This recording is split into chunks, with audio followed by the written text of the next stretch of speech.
Good evening everyone and welcome to round 5 of the Performance Link GT3 Cup. We start our first leg of a 5-leg European tour here at Barcelona with the historical layout. My name is Andy Thompson. I'm joined as always with Mr. Tom Bingham. Tom, after probably a war of attrition last week at Road America with a 2-hour race, we come back to the hour and 10-minute format. It's going to be an interesting track this, and I think tyre wear is going to be exceptionally hard on the drivers. Yeah, tyre wear around here is definitely going to be one of those areas that it's going to be a big problem for these drivers. They're dealing with something that normally has incredibly high track temperatures here. We are starting early off in the morning, so temperatures are going to progress throughout the race. So that's obviously going to affect the tyre wear. It's going to come down to, are they going to take tyres? Are they not? And obviously that's going to affect the pit stop strategy and the pit stop time. I certainly think that they will be taking the tyres. Be a very brave driver to not. After hearing a lot of the chat about the tyre wear, I think somebody posted their tyre wear after about 30 laps and it was down to like 7%. So we might have a few black flags towards the end of the race if drivers decide that they just are not going to take them tyres. And it's going to be a brave call to be able to do that. But yeah, it's going to be interesting. Let's have a look at the point standings. The drop rounds have been applied going into this round as well, so we're seeing a true representation of where the classes sort of lay out. So looking at the pro, Thomas Wangen out in front, 45 points with that win in the endurance round out in Road America, and his first place on maximum points, albeit if it was clean rounds he'd be on even higher. So currently on 45 points. Neil Erik Isaacson on 41 there in second. Daniel Sedgley in third place with 39 points, and then a bit of a gap of 8 points. So Kessio Larson in fourth, Scott Moakes in fifth, Michael Hooper in sixth, Nicola Frayne in seventh, Lars Sorensen in eighth, and Thomas Cope in ninth, with Arias Germantus rounding out the top 10 in the pros. As we move across to the Pro-Ams, currently Lee King McGee, after the drop round, is our number 1 in the Pro-Am with 39 points. Kim Andre Borkland, after his win in Road America, really has jumped up the leaderboard. I think he was around about 5th or 6th at the start of Road America to 2nd place on 38. Casper Tungsten in 3rd place with 36 points. Michael Goff in 35 points. So extremely close at the top of the Pro-Am field. Christian Otterholt in 5th. James Logston, after being our number 1 for the first 4 rounds, finds himself down in P6. And that is all down to his probably disappointing performance out in Road America. Sander Island in 7th on 30th. Alexander Scarrett on 30th. So James Longdon, Sander Island and Alexander Scarrett all on 30 points there. Then we have a little bit of a gap with Russ Fowler still to trying to find his form in this season at the moment, and Sophia Ridgepath in 10th place overall. So if we move across to the AMs, leading out the field is Tom Savage on 45 points. Simeon Modeklev hot on his heels with 40 points there. Stefan Anderson on 35. Gordon Haig in 4th place on 29. With Shamapon Asavan in 5th and Stefan Albanese all on 29 points in 6th. Jimmy Vark in 7th on 24 points. Patrick Wild in 8th place on 24 points, with Paul Rudd in 9th place, and rounding out the Anfield is Alte Rudd on 17. As we move across to the rookie class, currently leading out the way is Nicholas Gronstrom on 42 points. Sam Curran in 2nd place on 39, with Paul Joseph Clist as well, so tied there for 2nd. In 4th place, Ian Hennebury on 37th. Torbay Melee in 5th place, 29 points. Alan Sundergaard in 6th on 26th. And in 7th, we got Jonathan Weiner in on 14th, with Dave Chadwick rounding out your top 8 in the rookies.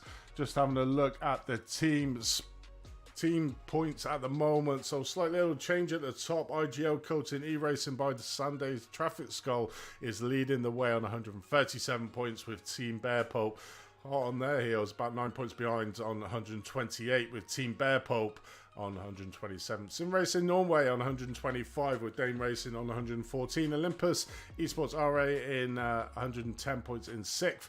AKM Racing UK on 106th in 7th, after their great 1-2 in the endurance race last week out at Road America. In 8th place, we got Olympus Esports Redstone. 9th place, IGO Coating Racing by Kenzo on 86 points, and Reckless Abandon in 10th place on 69 points. So interesting at the top of the standings there, and that Pro-Am field just is so competitive, and that top of that field is certainly reflective of that, isn't it, Tom? Yeah, we saw an absolute savage battle, basically for the entire duration of the race we had last week. The Pro-Am field at the moment, the ability that's in there, the talent, the drivers that we have, we've got some very big names in there, and also some tragedy. Lee King McGee getting taken out by none other than F1 driver Antonio Giovinazzi. Not taken out on purpose. It was an accident, of course, but I imagine Lee's taking a massive sigh of relief, thinking, finally, the points have been deducted for the drop rounds. I'm on the top of the leaderboard, be it only by 1 point to Sim Racing Norway. So yeah, the Pro-Am field is really, really spicy this season, and it's going to be interesting to see what kind of battles we have here today. Yeah, I mean, it's amazing, isn't it? I mean, you look at Kim Andre Bortland, 2nd place in the Pro-Ams. He was nowhere in the first 3 rounds. Then it came to the endurance race, won it, and because the points is almost double a normal round, it's really catapulted him up the leaderboard, and he's now currently sat in 2nd place. So, his poor, in probably what is standards, a poor start to the season, now he's been catapulted up to 2nd place. But what we've got to take into account as well is the fact that the drop round scores of the drivers is going to be all the more important. The ones that have got the poorer events as a drop score, they're going to be weighing on the minds of them drivers, whereas the drivers like James Logston, for instance, he has got some really good point scoring one, apart from obviously that endurance race. He still finished it, so still scored the points, but it's going to be weighing on the minds going into coming up to the halfway point in the season, that the drivers with the lower drop scores are going to be the ones that are going to be on the cusp, really, of not being able to afford to have a bad round. Yeah, you know, the drop score is something that it can either make or break your season, can't it? Really, it's one of those things. You know, if you lose the drop score in a kind way, and you've had you know, decent races up to this point now, your quid's in. If you you know, if you lose your couple of rounds that you're going to take for your drop score in the first 2 rounds, it makes a massive problem for you going forward through the championship. You're constantly driving on that knife edge, knowing you don't have anything in the back pocket to allow you in order to, you know, anything to fall on. So, for example, like Scott Mokes, you know, he had an awful round at Road America, losing control of the car, which is unheard of for him. And now the drop rounds are applied. Things have really shaken up in the points, and it's not put him where he wants to be. Definitely, it definitely is. And but the good thing is, and this is probably the first round that we haven't an IGL lockout at the top of the grid. Scott has managed to put his car on second place, and he was only 0.003 of a second behind the pole position. So again, it's coming into the second half of the season, which we saw in season 1, is when Scott really pushed on and really got in. So he's in a really good position now on the front row in that pro field. So should be able to make a maximum attack for this round to get some valuable points to start leapfrogging his championship. He is our season 1 pro champion as well, so does want to try to keep hold of that title. But let's have a look at the track of Barcelona, just to give all you wonderful viewers on YouTube the opportunity to see a driver eye view of it. So we look on board with Mr. Cope and one of our very own drivers to see how we get around here. So coming around to the start finish here at Barcelona, an extremely long start finish straight, so expect to see some slipstream here coming down to a very tight turn number 1. You know, you'll see the cars going right out using all the curb on the left hand side to try and swing into this first corner, 3rd gear, and then literally feathering the throttle through turn number 2 and turn number 3. You don't want to be getting on the throttle too early, or else you'll spit yourself out into the kitty litter onto the left hand side. So you really got to judge when you get back onto that acceleration point. I'm expecting to be a lot of incidents there into turn 1 and 2 as well. As we come through Repsol, turn number 4, again, you've really got to be careful on that throttle. Coming down here into turn number 5, a tight, almost like hairpin corner here, coming around the corner, coming down here, down a short turn 6, literally flat out, and then coming into TV3, an extremely tight part of the corner. You want to be really avoiding them sausage curb on the exit, them yellow sausage curb, because they can really unsettle the car before coming up the hill through turn number 9, using all the track again, and a short, probably back straight here, down into turn number 10. Again, another one coming down the gears into 2nd gear, tight left-hander before it starts opening up, coming around up into turn 11 again. It's all about throttle control, this track, and when you get on the throttle, being the historical layout, we do have the open track. Turn number 12 here opens out before the last corner, turn number 13. We haven't got that pesky chicane in there that many of the drivers, but that completes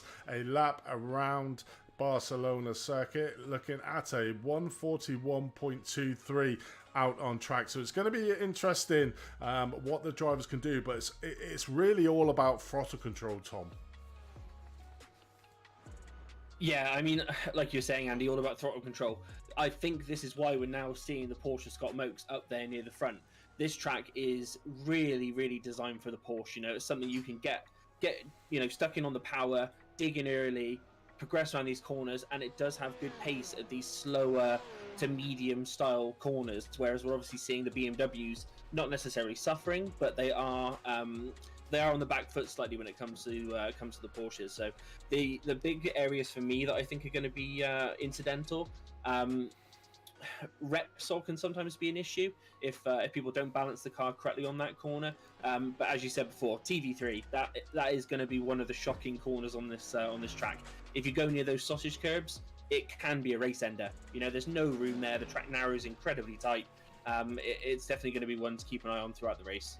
Definitely is. I suppose turn number 1 as well, you've got the really long start finish straight, and then you've got that tight turn 1. I'm pretty sure that we're going to see some cars trying to get up on the inside of it, which normally pushes the car on the outside out onto our. There is a runoff area, but that's got a lot of bumps over it and a sausage curb, so the cars may see it getting a little bit airborne. But also, you know, what you got to think of as well is that way you can get a slowdown. So if you get pushed out into turn 1 and off track there, then that's going to be an area for concern for losing a lot of places, certainly on them opening few laps when it's going to be tight and frenetic racing. Certainly, as we saw in Road America in that Pro-Am field, they were super close for probably around about half of the race. This one's going to be slightly different, and exactly so, you know, you're talking about turn number 3. Really got to be on it and just feathering the throttle around that corner before you get onto the acceleration. And like you say, coming down to Repsol again, another opportunity to get that dive on the inside. I'm pretty sure we're going to see some of the dives. And then coming down into turn number 5, I haven't really talked about that, the tight left hand hairpin. You know, I've seen quite a few incidents in other racing here at Barcelona. So this track is plagued with areas where it gives the opportunity to possibly get that inside line, but it can also punish drivers as well. Yeah, it's not a track that's overly forgiving. I mean, yes, there is runoff room, so not like in Road America where we didn't have that. We just didn't have any space. In Road America, if people had incidents, they were flying off, and there's big walls in the way. At least at Circuit Catalunya, there is space if things do go wrong. The track itself is actually quite narrow. They run a lot of MotoGP on here, for example, and for the bikes and things, not a problem. But for cars, if you're trying to run 2 wide BMWs, for example, it's not going to be an easy thing, especially if you're going to run it down turn 5. I don't think you can even go side by side through turn 5, or if you do, it's not going to be an advisable situation. So this track's really going to be interesting. Quite different than the endurance round we had last week. This is going to be more fast-paced, a lot more areas of attack here. Road America, you've only got a couple of big areas that you can really, get a good run and dive down into. But here, you can attack pretty much anywhere. As long as you've got the run, you can go for it. And I'm hoping that we're going to see some of that action here tonight. Yeah, it definitely is. We have got a grid of 30 drivers here tonight for this round number 5. A little bit less than what we normally have, but with 30 cars on the track, it's probably still going to be fast and frenetic with lots of incidents to watch throughout this hour and 10-minute race. But it's going to be interesting to see what our Season 1 champion, Scott Motes, can do. He's put himself onto the front of the grid. We've normally seen, I think this is the first round that we haven't had a complete IGL lockout at the front of the grid, so it's going to be interesting to see what Scott can do. Daniel Sedgley as well, he's been the one that's been super consistent and challenging the IGL coatings guys. Didn't come into qualifying, so he's starting a little bit further back in the pros than probably where he wants to be, but I'm pretty sure we're gonna see him coming through the field, but he's got to navigate past the rest of the pro field, and that can be sort of hazardous to your health, certainly on that opening lap on there. The Pro-Ams, we've got James Logston, who's trying to be on a bit of a recovery drive. We saw him there around about 5th in the championship, lost out big time in the endurance round after a couple of incidents that put him out of there. Still carried on, got a couple of points, but nowhere near where he wanted to, so he's really got a point, and he's definitely got the speed. We've seen him in the earlier rounds, getting the race wins, and certainly in the top 2 or 3. It was only that endurance round last out in Road America that really put paid, and why we're seeing him in P5 at the moment. But it's going to be an interesting, and we saw in the Pro-Am field that how close the points are, so I'm expecting a big train of pro cars during this race. And then we got the AMs, they're super competitive at the moment in the AM. Tom Savage is leading out the way from Team Bear Pope Zero. He's really taken this championship season 2 by the scruff of his neck, and it is catapulting me on. And then we look at the rookies. We got Paul Joseph Clist there, Mr. Consistent, and probably trying to get another 0x to gain them extra couple of points there. But Nicholas Gronstrom is is leading the way in there as well, and has certainly got pace. We saw him in Montreal leading the race, got a little bit of an incident, but since then has really bounced back and started to come on. But there's just so many battles, into battles within the championship. It's going to be an epic season and an epic race here tonight. Yeah, you know, talking about battles in rookies itself,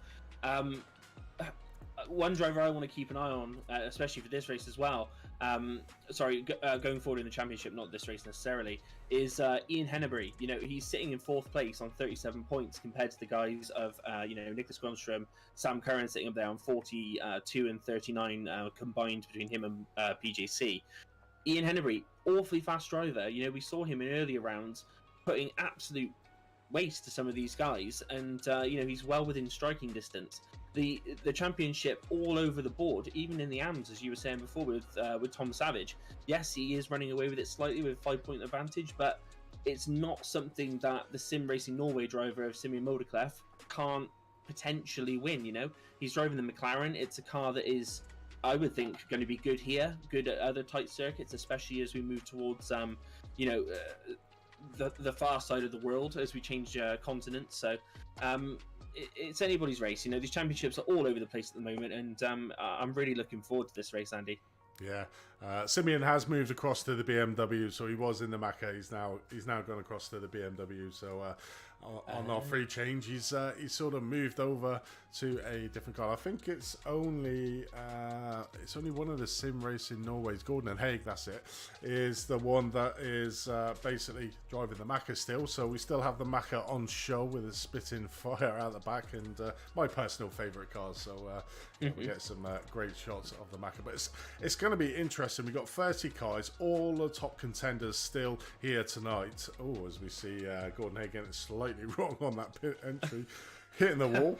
Luckily, it's not during the race. Commentator's curse is strong with you, Andy. It really is. Every time you go on somebody, they're off the track. Well, it's practice, so they're allowed to, I suppose. But it's gonna be it's gonna be interesting there. But we have just ticked over to the start of the race, so let's have a look at the grid. So on pole position, we got Thomas Wangen. In P2, we got Scott Mokes. P3, we got Lars Sorensen. Michael Hooper is in 4th. Ario Shamantis in 5th. Ketty Larson in 6th. Daniel Sedgley in 7th, with Neil Eric Isaacson in 8th.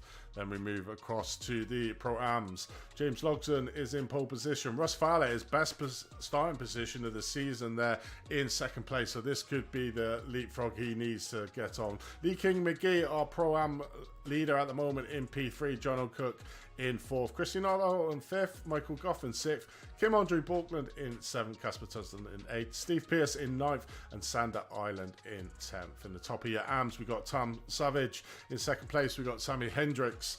Moving further down the field, we've got Patrick Weld in 3rd place. Simeon Moldeclef in 4th. Stefan Anderson in 5th. Gordon Hagen 6th. Matt Sayer in 7th. And Jimmy Vark in 8th. And then over to the rookie class, we got Nicholas Grönström as the pole sitter, with Alan Sandergaard in 2nd. Paul Joseph Clist in 3rd. And Sam Curran in 4th. And that rounds out our grid. So no Ian Henneberry, like you mentioned, on there. But it's going to be interesting, I suppose, when we get to the rounds and see what we can do. Yeah, it's a shame he's not here this week, but he's probably, out of the lake on a jet ski, doing something nice on the Easter weekend. So good for him anyway. Not on the grid, and that is obviously going to hurt his championship contention. But it is what it is. We've got 30 drivers here tonight, Circuit of Catalunya, and we're about to go racing. We certainly are, as drivers come around on a relatively short start lap, as we start with the pros looking on board here, as all underway from a usual position of Thomas Wangen leading out the race. We can see Scott Mokes there. The RGL Coatings not got it all their own way here tonight, and when is Thomas going to go? He's going to take it all the way to the line there, and you can see in the background the Pro-Ams just coming in, and it's go, and it's a great start, and that is a great recovery there from Lars Sorensen. Is having a real scrap between Scott Mokes here, coming down into the first way. I suppose that's where the teammates come in, but Scott just covers off that inside line and remains in that second place. So overall in the pros, we've got everybody in the same position as we look further back with the Pro-Am with James Logsdon, and he is managed to keep on the position. Lee King McGee's got up one place over Russ Fowler down into third. Looking further back then with the rookies, and they just come past turn number one. Patrick Wild up one place into P2. Simeon Modeklev as well. So Sammy Hendricks has had a terrible start to his race, down into fourth at the moment as we look further back to the rookies. Nicholas Gronstom has managed to keep us there. Paul Joseph Clist has leapfrogged Alan Sandergaard to get that second place in that rookie field, and Sam Curran. So only 4 cars in the rookie class for tonight's race. 10 in the Pro-Ams, 8 in the Ams, and 8 in the Pros. So it's going to be an interesting race on our hands to see where we're going. And let's just look on board with Scott Mokes here as he's coming down here into turn number 5 here, this really tight corner. In fact, no, it's not turn number 5, it's turn number 10 there as they're coming up to complete the first lap there. So Scott managing to secure that second place. The only mover in the Pro-Am field is Arias Shamantis, up one position to P4, and then demoting Michael Hooper down into 5th overall. But looking further back, Lee King McGee is on a charge at the moment, up one place in that Pro-Am field and trying to chase down James Logsdon for that win here. Probably desperate to get the win after, you were saying, Road America had a great race. He was streaks ahead of the rest of the field, but unfortunately had an incident. Still managing to get third place overall in that Road America race, so a great outing for him.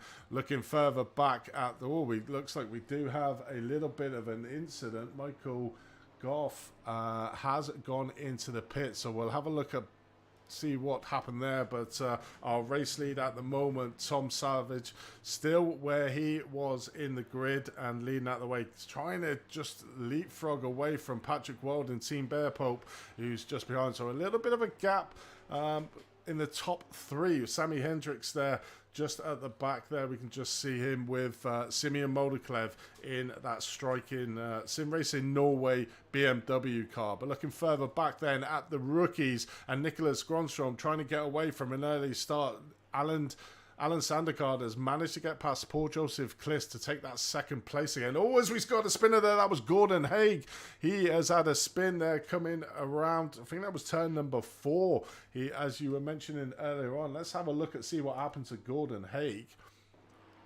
So we join on board Gordon coming through turn number 3. Does he get any tap, or is it a self-imposed spin coming up into Repsol turn number 4? Trying to get the inside, and just tried that inside line, and I think the back end just went away from him there, Tom. Yeah, unfortunately, the McLaren is one of those cars that when you are on the cold tyres and when it is early in a race, you just cannot push it. You've got to let the McLaren sort of settle in, warm up properly. It's not a it's a trigger happy car. It can be nice and balanced 1 minute, but just a tiny tap, anything in the early stages of races, it's it's not an easy beast to tame. So unfortunate to see that Gordon Haig, obviously, as you were mentioning, Andy, has dropped down now quite a few positions and has had to pit. So not looking good there. The battles are obviously heating up incredibly close. We've got Thomas Wangan, who's now obviously running in the front of this race, with Scotty Mooks not far behind. James Logsdon, Lee King McGee hot on his heels as well, and hopefully. I'm sort of rooting for Lee this time because obviously he did have that issue at Road America, and it would be nice to see him pull off a win. But also in the Anfield, Patrick Wild of Bear Pope Zero, it's a Bear Pope Zero lockout at the moment in 18th and 19th overall. So it's already happening already. We've had multiple position changes. We've had people move up 4 places, down 15 places. So lots of action already early on.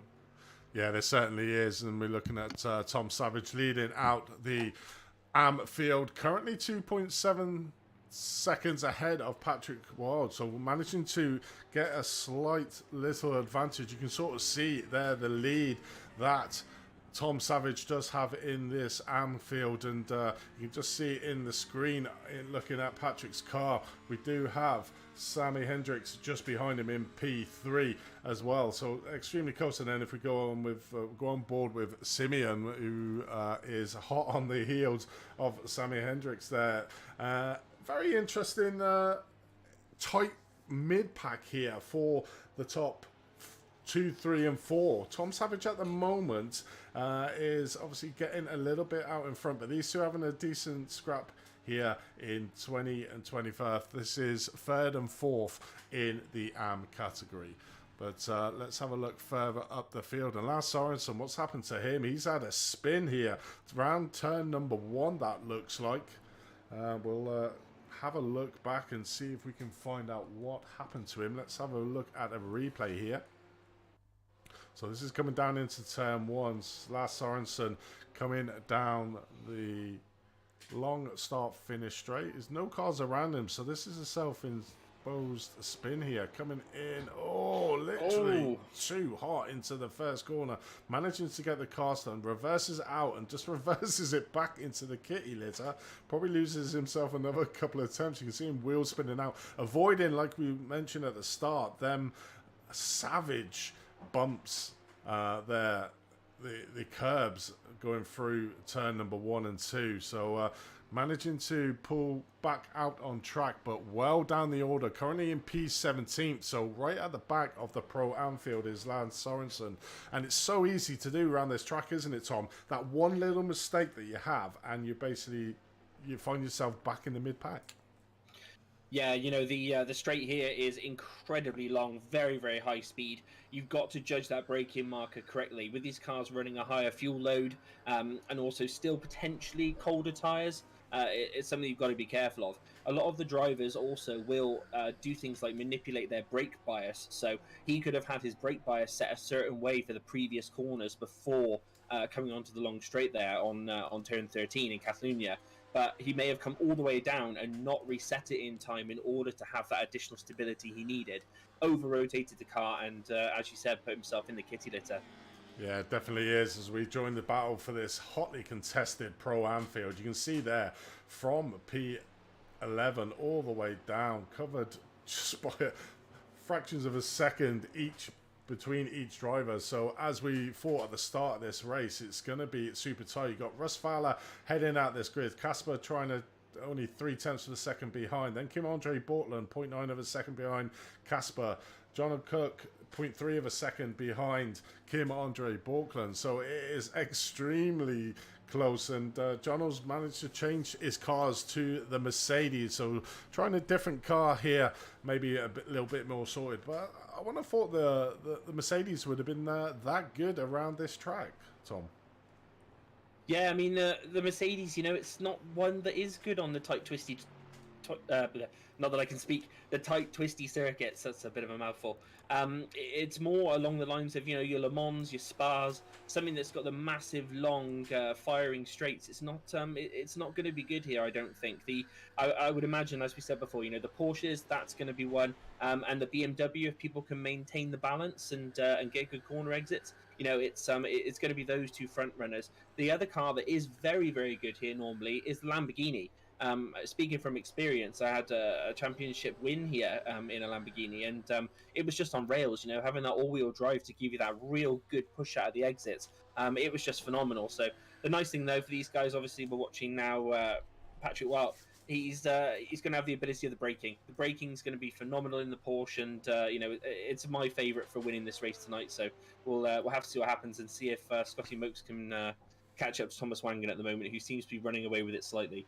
Yeah, you can see the gap at the top, 2.1 seconds. Scotty Mokes, Iracing just hot on the heels of Scott. But we are riding on board with Patrick Wild, and we can see very cool, calm and collected there in the car. This is only 9 minutes into an hour and 10-minute race, so I wonder if that's going to be the case coming towards the end of this race. But does have 4.9 seconds to Tom Savage at the moment. Tom has really put the pedal down here early on in this race, so Patrick is probably looking in his rear view mirror. You've got Sammy Hendricks there, Simeon Moldeklev following him in close pursuit. So at the moment, Patrick, who is in P2 in that Anfield, does have two cars in close proximity behind him, doesn't have anybody to chase in front of him, so whatever slight little advantage of the slipstream down that start finish straight is going to be vital for Sammy Hendricks and Simeon Moldeklev. But Sammy in the same car as Patrick, so so the advantage will be minimal. But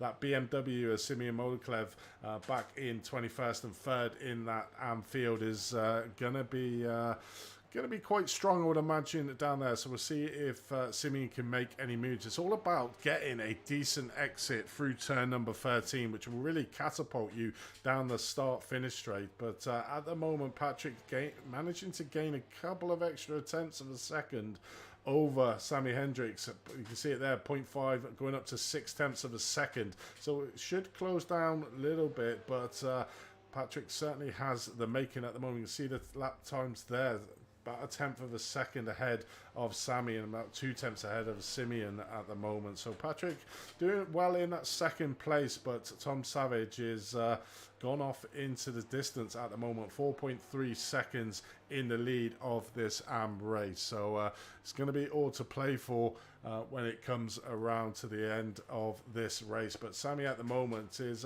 probably keeping up pace. You can see him there, not that far behind Lance Sorensen after his earlier spin in P16th. But it's at the moment got a little bit of it, but getting onto the back of the Pro-Am field, which will aid in his speed as well, because he'll be able to latch onto the back of them and get pulled along by the speed of them Pro-Am drivers. Yeah, that's one nice thing here with the multi-class. You know, if you're smart enough to allow the faster driver to go ahead of you at times, you can just latch onto the back of them, use that toe, pull yourself away from the other competitors in your class, and allow it to make a difference. We see so many silly errors where people will try and fight the faster driver behind them that is in a higher class. They may have had a previous incident or something along those lines, but it's not going to help you. You need to allow these faster guys through. You know, bite the bullet, allow them to go, just accept that they're a bit quicker than you, latch on, and allow it to pull you away from everybody else. Yeah, definitely is. Scott Mokes was a tenth of a second faster than Thomas Wangen at that last lap there. Let's have a look on board with Thomas. Does have a different camera angle for us tonight, so you can sort of see there very much one on him and one on his very modest ring. He did put this the specs of his rig in the chat. I'll have to have a look, but I know he's running the 490 cards, so using the top card. I suppose he probably needs it with all the power that's going through that PC. You can see with he's got his free monitors there, and probably got God knows what else. I think he's got one above. You can sort of see it above as well, can't you? I'd like to say that I believe that he doesn't have his lights on at the moment, just to save on his power bill, because if he's running a 4090, he's essentially got what is known as a NVIDIA nuclear reactor in his room. So you know he's definitely got the lights off for that reason. It's either that or green screen, or maybe to help him focus. Yeah, so Scotty Mokes in second place is managing to keep that gap. It's actually bringing it down, is Scott. It's 1.7 seconds, so Scott finding a little bit more speed. Let's have a look at the lap times this time around, but you can sort of see that gap coming down very quickly in my eyes. So let's have a look at this lap time, what it is. So Thomas got a 141.9 and Scott there with a 141.6, so managing to close down that gap. So Scott was really on a charge here, and like you said, that Porsche is probably the car of choice around this track. Yeah, you know, it's not unknown. The Porsche is going to be strong here. You know, looking at the way that the machine itself drives, and obviously the ability of Scott Mokes. You know, he's a championship winner from last season. He knows what he's doing, and at the moment he is really closing in on the front runner of Thomas Wangen. But Scotty Mokes putting in a 141.67, as you said, Andy. That is a phenomenal time for race pace. So looking forward to see if he can close this one in. Yeah, it certainly is. I don't think he's tyre saving at all, but it looks like we do have a couple of crashes for you to look at. We've got John O'Cook here. Let's have a look at what happened to him. Coming around, I think that's turn number 3, I believe. Yes. Coming down, let's see what happens through Repsol turn 4 again. Does he just lose the back end? Oh, just a slight little tag on the rear end there of Kim Andre Borkland, and Kim's just trying to get through, keeping stationary as all drivers should do, but a little bit of slight mistake. Oh, that was a close one there. John will get back on safely. Yes, he can. But there's another victim to turn number 4, Repsol, mate. Yeah, he's just switched to the Mercedes as well, so I don't want to make too many comments too many comments about the Mercedes, but it's not it's not going to be strong here, unfortunately. It's not a car that will succeed at this type of track, but it doesn't mean it's not going to succeed at other tracks as we dart further around Europe and obviously move over towards the to the Pacific. So it's Jono's a very fast driver.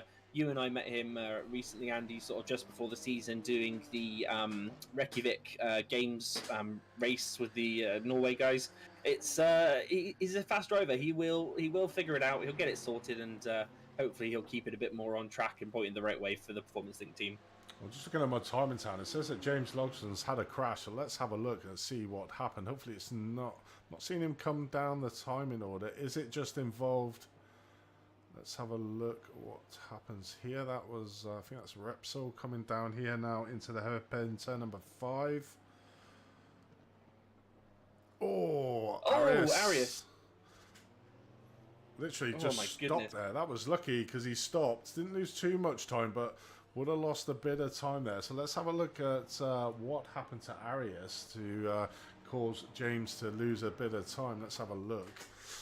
Coming down obviously into the hairpin, and after you mentioned that the Lamborghini was so good around this track, I think we need to stop saying it because we're commentating, cursing people as we watch Arias coming down into turn number 5, just loses the back end there, slowly just coming off. There's James just getting caught up slightly, and that's sort of cut his lead now. So Leaking McGee has taken over the number 1 position in that Pro-Am field, and James is hotly contested. So probably from a neutral spectator point of view, it's probably good that James had that because it's brought him back into the pack now, and see some really good racing between James and Lee coming around into laps. So this is 17 minutes into an hour and 10 minutes race as they go side by side here into turn number 1. Lee's got that inside, James has got the outside line. James slightly ahead. Lee will get that speed up there, but then it'd be role reversal for the next corner, and that was a great passing move there from James to be able to get the move done on Leaking McGee for that number 1 spot in the Pro-Am field, as Lee's just probably looking again down into Repsol, just thinking better of it there. So James Logston takes up to his mantle. Oh, he goes a little bit wide there, possibly giving Lee King an opportunity on the inside here. Oh, here we go. Turn number 5. Not turn 5. Oh my goodness. Oh, this is going to be treacherous for the next corner, Super 1, but Lee deciding to be better part of Valor there and just tucking in behind James Logston for another, because that turn number 7, the TV3, is absolutely treacherous side by side. But let's have a look on board. Leaking McGee, certainly very racy now. He has James Logston in his sights. Yeah, that was absolute phenomenal move by James Logston there going into turn 1. Unfortunately, Lee's just getting a little bit. He's getting a bit bullied there by the looks of things. He's, unfortunately, a couple of cars have gone through there. So that's the 2 pro drivers of Larson and Sedgley. That's unfortunately allowed a decent gap now to disappear between himself and Logston. So if Lee can do the smart thing, just kind of calm it down a little bit, latch onto the back of these pros, as we were saying before. Let the faster guys through and follow their lines, get that bit of slipstream that you can. Hopefully he can get towed back into striking range of James Logston. But fantastic move by James, and fantastic move there by Lee as well, trying to fight back as hard as he did going into the treacherous turn 5, which I have to be honest is probably the scariest place to try and do an overtake at Barcelona. Yeah, thinking better part of Valor through turn number 7 though. TV3 just tucking up behind James Logston. So looking from our wonderful shots here at the blimp here at Barcelona, looking at Leaking McGee trying to fight back a little bit, but with Kjetil Larsen and Daniel Sedgley, the 2 pro drivers, you can see just in front, just getting in between himself and James has given James the opportunity to get out front. But let's have a look further back then at the rookie class, and we got Nicholas Gronstrom still leading the way by a sizable lead. You can see that 13.8 seconds over Paul Joseph Clist in second place. Real put there. hammered down here. I'm just looking at the last lap time. His last lap time was a 1:43.1. And Paul Joseph Clist behind him was a 1:45.2. So over 2 seconds on that last lap alone, quicker than Paul Joseph Clist. Yeah, I can only foresee that Paul may have had a bit of an issue with the Porsche there. He's his best lap previously was a 1:43.2. So in order for him to be that 2 seconds off, nearly exactly 2 seconds actually, it must have been a bit of a slide or missed his braking marker or something along those lines. So hopefully PJC can regroup and start working his way back in. But that lead, that is phenomenal by Nicholas Grönström. In order to be putting that much pace against the other team members there, the other drivers. Sorry, it's a fantastic drive by him so far. Yeah, definitely is. We're looking further back in P3 in the rookie Alan Sandergaard, 6 seconds behind Paul Joseph Clist. So that rookie field is certainly been opened up at the moment, and then probably closest battle is between Alan and Sam Curran behind him, who's trying to chase him down, but still to the tune of near enough just over 2 seconds is the gap between in fact no, it's not, it's 9 seconds. So that rookie field has really been spread out. There's no real battles between any of them on track for positions at the moment. Nicholas Grönström really taking this rookie class at the moment by the scruff of its neck and really pulling out a decent lead overall. Let's have a look into second place in the AMS. We got Sammy Hendricks in that Porsche, doing exceptionally well. He's got Patrick. He's managed to get past Patrick. Patrick was in front of him a couple of laps before, so Sammy's managed to make the move done on Patrick for that second place overall in the AMS. But at the moment, these guys are just fighting for that second place, because you can see at the moment Tom Savage in the timing tower in P3 is around about 5 seconds ahead of Sammy at the moment, and he's very much embroiled in that Pro and Pro-Am field is Tom at the moment. Let's just jump in on board with him and have a look. Very much got a little bit of free air. He does have the 2 IGL coatings of Christian Otto and Lance Sorensen behind. We saw Lance have a little bit of an issue in the opening 15 minutes of this race. Has put him further down the field there in P14. But Tom Savage got a little bit of a gap and trying to chase down Arias Romantis after that spin in turn number 5. Yeah, unfortunately for Arias, that's something we've seen over a couple of rounds so far. Incredibly fast driver. We've raced against him, Andy, in Super Trucks even. And he was phenomenally fast in those as well. He's a solid driver. He knows what he's doing, but unfortunately, that Lamborghini is just biting him at the moment. It has such an exceptional amount of rotation on the downshift that it's caught him out in this track, and it's caught him out on previous rounds as well. So he's spending a lot of time having to work his way back up the field just to get within striking distance of his own class. So really mixing it up at the moment with the Pro-Ams, but he'll have to keep seeing what he can do, and hopefully his day improves. Yeah, definitely will be. But just looking at the nose cam here, Ketio Larson's car currently in P8th, just trying to get back up onto the back of Lee King McGee there, who's just in front on P7th with Daniel Sedgley. We mentioned him at the start, an exceptional round in Watkins Glen. Came, I think it was 4th in the endurance round, did Daniel at the moment. Currently running around in P5 in class is Daniel Sedgley at the moment for the Olympus Esports Redstone team here. And it's got a little bit of a gap, around about 5 seconds, 6 seconds, to try and get on the back of Neil Eric Isaacson to be able to leapfrog him up a few more positions in this pro field. But you can see at the top, at the moment, Thomas Wangen still leads out your pro field. James Loxton, your Pro-Am. Tom Savage is your Am. And Nicholas Grönström is your rookie leaders. So currently just tipped past 24 minutes in this hour and 10-minute race. It's going to be interesting, as always, Tom, when we get to the round of pit stops and see what the different strategies out on track are. I'm sort of envisioning quite a few of the drivers will be changing tyres in that pit stop. Yeah, as you said, Andy, earlier on in the warm-up to this race, the pit stop's going to have to happen. You know, this track is incredibly intensive on the tires. If somebody did make it, you know, they'd be my new hero.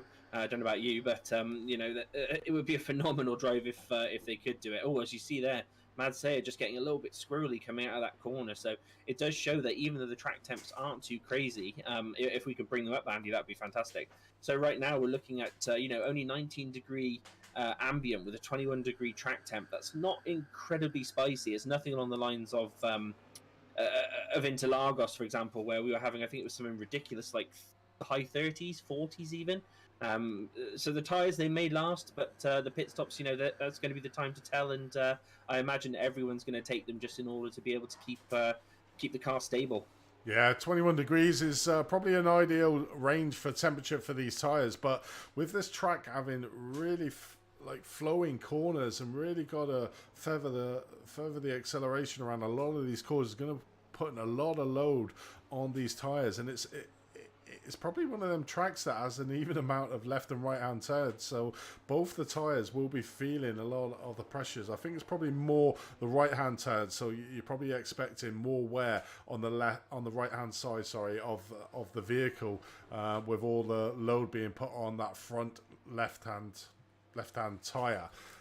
It's going to be quite a lot of wear, and I imagine probably a lot of the drivers will just change the left-hand side tyres, which seem to be the ones that are taking the biggest brunt of the load around this Barcelona track. Yeah, I know we did have actually in sort of the drivers' chat building up to this race. A lot of the guys were saying, should we change just the lefts? Should we do that tactic and see what happens? But obviously, with the amount of time you get in the pit stop, changing both sides of tyres, it's not going to really affect the timing too much, and it is going to create an incredibly unbalanced car. I mean, if you are changing tyres, as we see here with the guys coming into this hard left-hander, down that hill there where Arias lost control, if you have changed just the lefts and the rights are going to be nice and, you know, they're going to be very weak, you're going to crash. I don't see how you'll manage to balance the car properly around here with just changing that one side. Yeah, definitely. It's probably, like you said, with the pit stop being, you know, the guys will...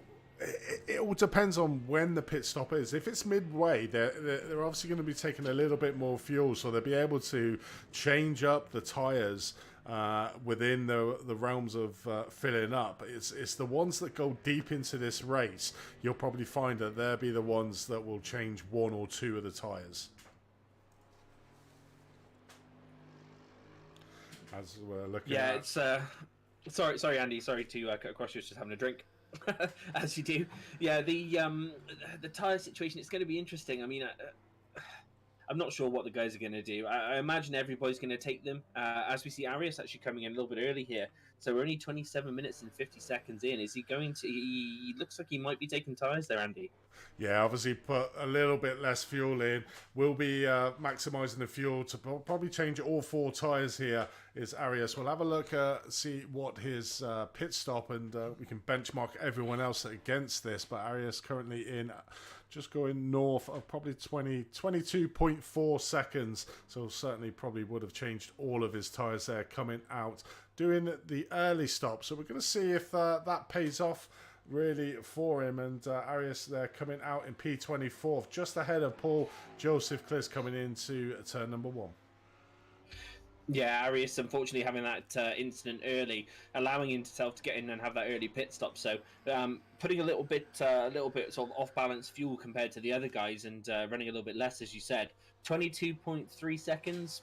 I'd say that's a fairly average pit stop time around here. So, you know, anybody that can run it nice and hard, get across that pit entry line without getting a penalty. I know Thomas Cope isn't here this evening, so I doubt we'll see anyone getting a penalty for that. But you know, 22.3 it's a decent time. We'll have to wait and see what happens. But you know, we're following Scotty Mokes here. It looks like he has managed to catch up to front runner Thomas Wangen in the IGL Coatings BMW. Scott pushing that Porsche nice and hard. As you see, he gets that balance nice and early. He's going to wait, and then progressively squeeze that power on in the Porsche, allow it to do the thing that it does best, and rotate on the power. So look at the phenomenal braking there of the Porsche as well, easily pushing inside onto the BMW. But Thomas Wangen, you know, he's been winning for a reason, and he knows what he's doing. But Scotty, phenomenal driving so far to pull that time back in. It is. After probably a disappointing opening 4 rounds, this seems to be going a bit more to plan for Scotty up at the top half of the field and really closed down on Thomas Wangen. We saw it up to around about 2 seconds, around about 10 minutes ago. It's now down to 0.4 of a second, so I'm pretty sure a pass will be incoming very shortly from Scott. But like you were saying at the start, Tom, the phenomenal stopping power. You can just see how much he gains going into the corner, into that braking zone on Thomas Wangen there, and really sizing up a passing opportunity. Probably coming down maybe into turn number 1. He's certainly close enough. We'll just stick on board with him through going down into turn 1, see if he can get the move done. But certainly with the stopping power of that Porsche is seems to be far superior than the BMW at the moment. But Scott right on the rear wing of that BMW in front. Is he going to be able to make a passing opportunity? You can see the timing coming down, still 0.3 of a second. Watch this, see if he dives onto the inside. Probably thinking, do you know what, I'll just wait out a little bit more. But certainly Scott is on the move. But looks like we do have another crash, the only Macca in the race, Mr. Gordon Haig. Let's have a look, see what happened to him. Pretty much out on his own here. This is turn number 3 coming around the corner. Is it another victim of turn number 4? Just losing that back end. It's all about feathering the throttle through this corner. Yeah, just loses that back end. I think we've seen about 3 times already that happened, and Gordon decided to go back to the pits. Not sure if he'll be out for the rest of the race. Probably that Macca being a little bit too much to handle, but Scotty Moak still around about 0.4 of a second behind Thomas Wangen for the race lead here. So Scott doing a phenomenal job here at Barcelona. Like you said, Tom, probably the car of choice around here is that Porsche. Yeah, you know, it's renowned for having that good grip and that ability to brake nice and early, so nice and deep. It's a car that does have fantastic balance. You know, you can go in so hard and you don't really feel the car moving around too much. The only place that it is weak is that sort of mid-corner point, getting early on the power. It can start to feel a little bit twitchy, where, as we see Thomas Wangen here in the BMW, he's able to get that power on just that considerable bit sooner, and that is allowing him to pull away slightly on the straights from Scott. But I think when it comes down to a bit more sort of tyre degradation, and the fact that the BMW will become a bit looser, the brakes of Scott's Porsche is really going to start to push its own. Look at that lap time, exactly identical between Thomas Wangen and Scott Moak, 141.948. I mean, wow. I don't think I've ever seen that an even lap time between P1 and P2, unless it's you know, like a NASCAR race or something. So this just shows how hard these guys are pushing, and you know, Scott is on a charge here, and good luck to him. I hope he can do it for the Olympus Esports boys. Yeah, I mean, look how the closing speed coming into the braking zone here on that Porsche. He just eats into the time that Thomas Wangen manages to get away on the straight. Whoa! Scott going a little bit too deep there, just trying to do a bit of a cutback. Losing a little bit of time there, but you can just see the closing speed of that Porsche going into the corners. That's pretty much where all the time is being gained at the moment by Scott, is into the braking zone. Certainly around this sector 2 and 3 of this track, which is quite a tight and twisty part of the track. Not really paying to the BMW's attributes of long straights. That's why probably on the start-finish straight, Scott's not being able to make that passive move into there. So I think that probably the best opportunity for Scott is after turn number 4 of Repsol, coming down into turn number 5 up to turn number 10 is probably the best place that Scott's going to be able to get a passive move here on Thomas Wangen. Yeah, I can't see Scott doing anything too rash. You know, he is Mr. Consistent from Season 1. We saw him winning, obviously, the Performance Link GT Cup Season 1 by just maintaining and doing what he's doing right now. But one thing we haven't seen in previous rounds is pressure. Thomas Wangen has not received pressure from pretty much any driver over any round that we've had. What's it going to be like now to see that Porsche in his rearview mirror? You know, that beautiful Olympus Esports unicorn livery. What's it going to be like seeing Scott behind him, and is he going to be able to handle it?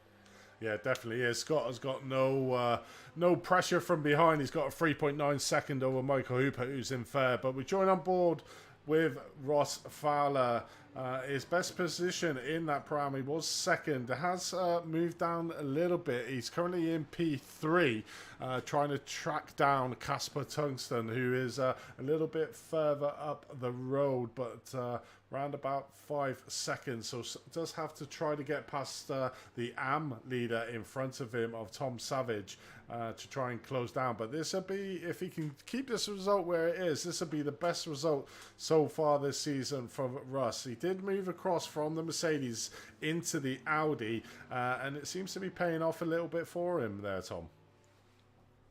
Excuse me. Yeah, the Mercedes was Russ's go-to car for the absolute longest time. I mean, in season 1 and previous championships that we've raced with him in, he was on fire. He gelled with that car so phenomenally well. And in order for him to switch over to this Audi, I was incredibly surprised. And he messaged me and said that he wanted to think about the car switch and could we create a new paint for it, because it's not a car in the Performance Link team that we normally drive, but the other drivers that are doing phenomenally well in it, obviously the P1 Pro at the moment, BMW, but other drivers up at the front runners in Pro-Am, they're running this car incredibly hard, and it does have that same sort of balance as the Lamborghini. So another car that will pull hard out the corners, decent straight line speed, fairly good balance, but I know it does suffer a little bit on the brakes.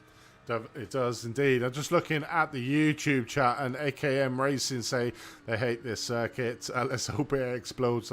Hopefully not during the race. That'll probably be pretty bad. But waiting on the long game are the AKM Racing guys, and certainly saying that tyre wear is going to be a big factor in this race. Julie Tunstall is here. Hashtag raffle. Obviously, are you giving away free stuff again, Tom? Yeah, I might be, mate. I've decided that our viewers, they deserve a few Performance Link goodies, so they have a chance today to win a Performance Link mug. So it'd be nice if AKM Racing UK could win it, because then as he's watching his team drive around, he can have a sip on a nice cup of tea. Exactly, in the wonderfully Performance Link mug. But if you want to have a chance of that, just put hashtag raffle in the chat and you'll be entered into the draw, and Tom will reveal the winner at the end of this race. But big welcome and thank you for you guys in the chat who are joining us at the moment, and please give us a thumbs up if you're liking the broadcast at the moment, and if you haven't already, why not? Have you not subscribed to the channel? Subscribe, click that bell, and you get notified of every time we go live for season 2, as well as a podcast in mid-season, which is always a great fun event where the drivers have their say on incidents that go on during this race. But Casper Tungsten at the moment is in P2 in that Pro-Am field. Little bit off Lee King McGee. I'm just having a look. What's happened to our race leader in the Pro-Am field? Is he pit? It doesn't appear to show a pit. Yes, he has. Yes, no, he has pitted. 26.3 seconds. So James Logsdon has pitted very early on. Lap 20 he has pitted. So last lap he went in 26.3 seconds. So our highest pit stopper at the moment is James. Yeah, that seems to be. I would consider that quite early to pit for this track. I mean, was he having a bit of traffic and just decided that he needed to break away and try a different strategy in order to get the win? But it's very strange to see somebody pit at this sort of stage in the race, as most of the other guys are going to stretch out as long as they can to get faster lap times on that lower fuel level and move up the grid in that way. So very, very interesting to see James do that. And what's going to happen towards the end of this race? Is he going to run out of fuel? Is he going to have tire issues? It's going to be interesting to see. Well, I mean, it's probably not too bad. And if obviously they've got the unsung hero of the iRacing world, which is the spotters, And if it was a spotter call, they've called it perfectly, because he's got literally 6.9 seconds of free space between himself and Jimmy Vark. So we're able to put in some decent lap times. Just having a look at his last lap time was a 1:42.76. And Lee King McGee, who's now in the pits, was a 1:45.6. So really putting the hammer down is James Logsdon. So this is going to be interesting to see now. We'll just stick on board with James. Lee King McGee is in the pit lane at the moment. Does he get past him? I think with them sort of lap times he will. Let's have a look, see where he is up on the axle stands, getting his tyres changed here. And let's have a look back at James. He's coming around the last corner. Yes, James will take over the lead of the pit stoppers, but not the lead overall, as he just goes back. Lee just comes out the pit, so not that far behind James at the moment. But our new leader in the Pro-Am field is Casper Tungstead. He's there in P1 with Russ Fowler following in close proximity. But that looks like Ketiel Larson is certainly giving him a little bit of trouble there, and probably losing a little bit more time is Russ to our Pro-Am leader of Casper Tungsten. Yeah, one thing I did notice, actually, we did have in the YouTube chat, we have the AKM Racing UK team manager in here. He said that they were going in now, and, as predicted, Lee did come in. I noticed that Lee has pulled a 2-second advantage over James in that pit stop. So, just by managing to get in and get out a lot quicker, 2 seconds up on your, up on your battle for P1, that's a phenomenal job there by the pit crew. Yeah, it certainly is.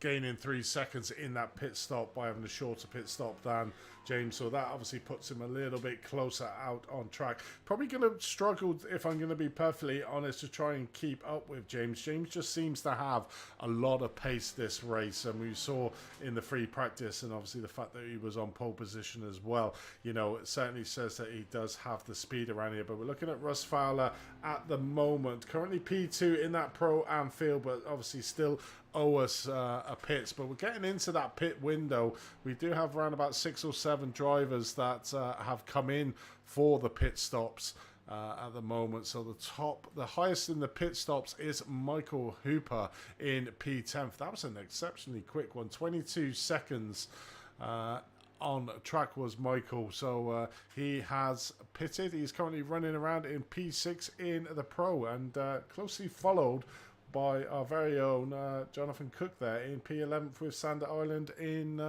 close pursuit. So this is a position 4th and 5th in that Pro-Am field. Yeah, as we saw at Road America, the Pro-Am field incredibly spicy this season, and the battling that we are going to have going forward throughout this championship is going to be phenomenal. We've seen it at every single round so far.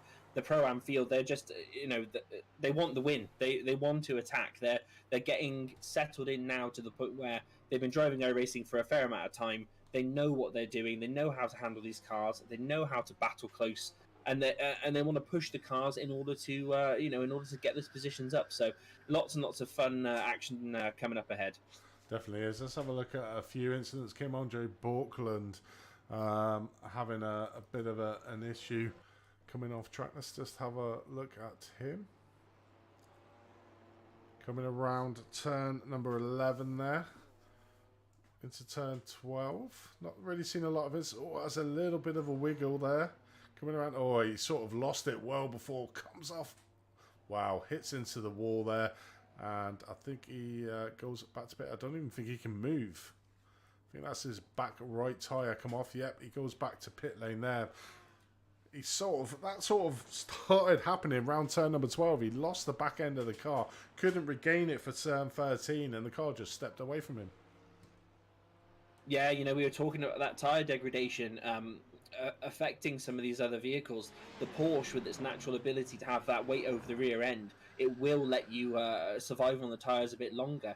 It's very strange to see the BMW suffering, though. It's been a car that has been incredibly strong almost every round so far. It's phenomenal to see that happen. So looking at the front of Pro now, we've got Scotty Mokes leading the way out with Daniel Sedgley here on screen in P2, and Wangen is 13 seconds adrift in P3 at the moment. But we do have the pit stops coming up ahead for Daniel and Scott, so it's going to be interesting to see what happens. But looking at the times we've had previously, we've got some pits around 22 seconds, some pits around 14 seconds, 13 seconds. It's going to be interesting, and our race leader is now in the pits, Andy. It definitely is. The IGL Coatings team took 13 seconds only. It seems like a team strategy because Niels Erik Isaacson done exactly the same lap timing. So we can see here Scotty Mokes on there coming down, and his pit stop at 13.0 seconds. So 0.3 of a second quicker than Thomas Wangen. Does he get out in front, or is he going to be behind?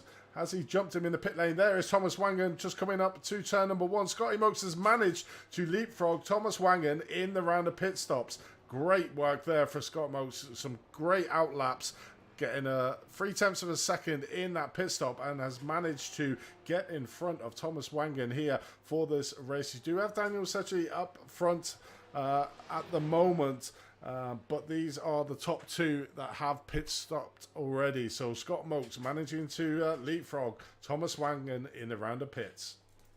Yeah, unbelievable there. It just goes to show that the slightest difference in pit stop timing can really make a giant impact in your race.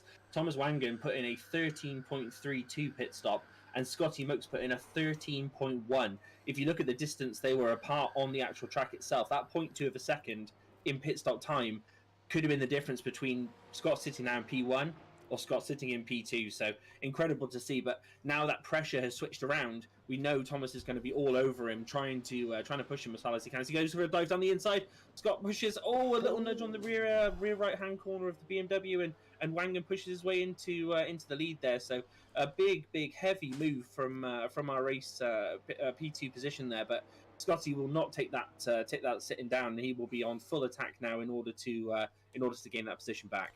He definitely will be. Let's just go on board with Scotty here. After that, probably a deep lunge there from Thomas Wangen coming down into turn number 10. It's like we were saying before, though, that's the power of the BMW. Does have the advantage on the straight line speed, but the Porsche does have the advantage coming into this twisty part. You can just see the closing speed here of Scott Mokes coming into the tight, twisty parts of the circuit.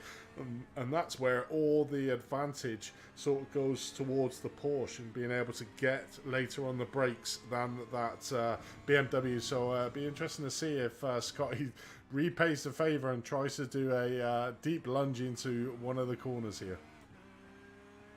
Yeah, the brakes is where Scott's got the ability, isn't it? As you see there, easily clawing in a few good tenths on the BMW. So can Thomas Wangen hang on, maintain that balance of the BMW? But with Scott all over him, it's not it's not going to be an easy run. So as we're watching Tom Savage here of Bear Pub Zero driving along that Mercedes, he's actually managing to put a bit of pay here against some of the other drivers. He's working his way now past looks like Otterholt on the outside. That Mercedes actually showing that that it can do something around Barcelona.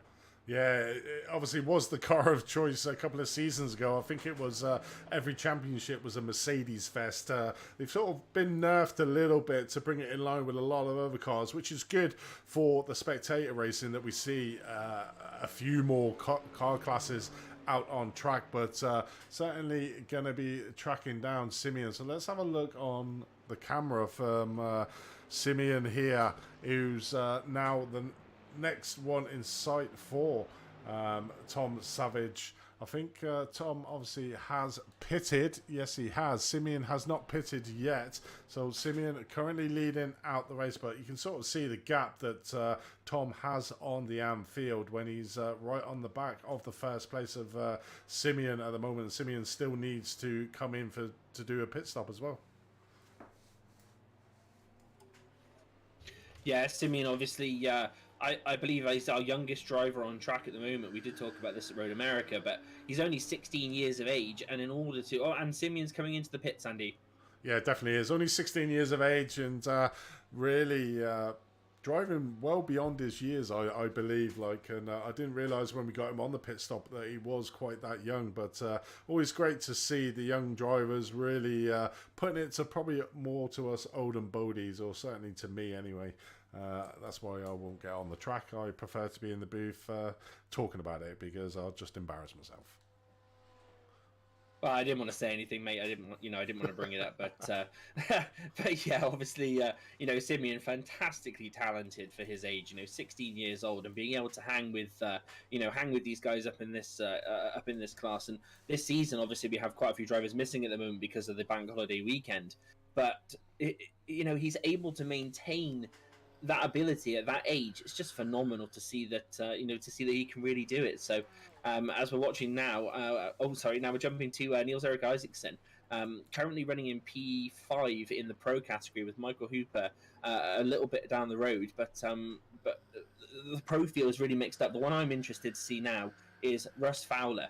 What's going to happen when Russ comes along and does his pit stop? One of our only drivers at the moment, or of a small handful, that hasn't actually pit. Is he going to maintain that lead? I'm not too sure, Andy.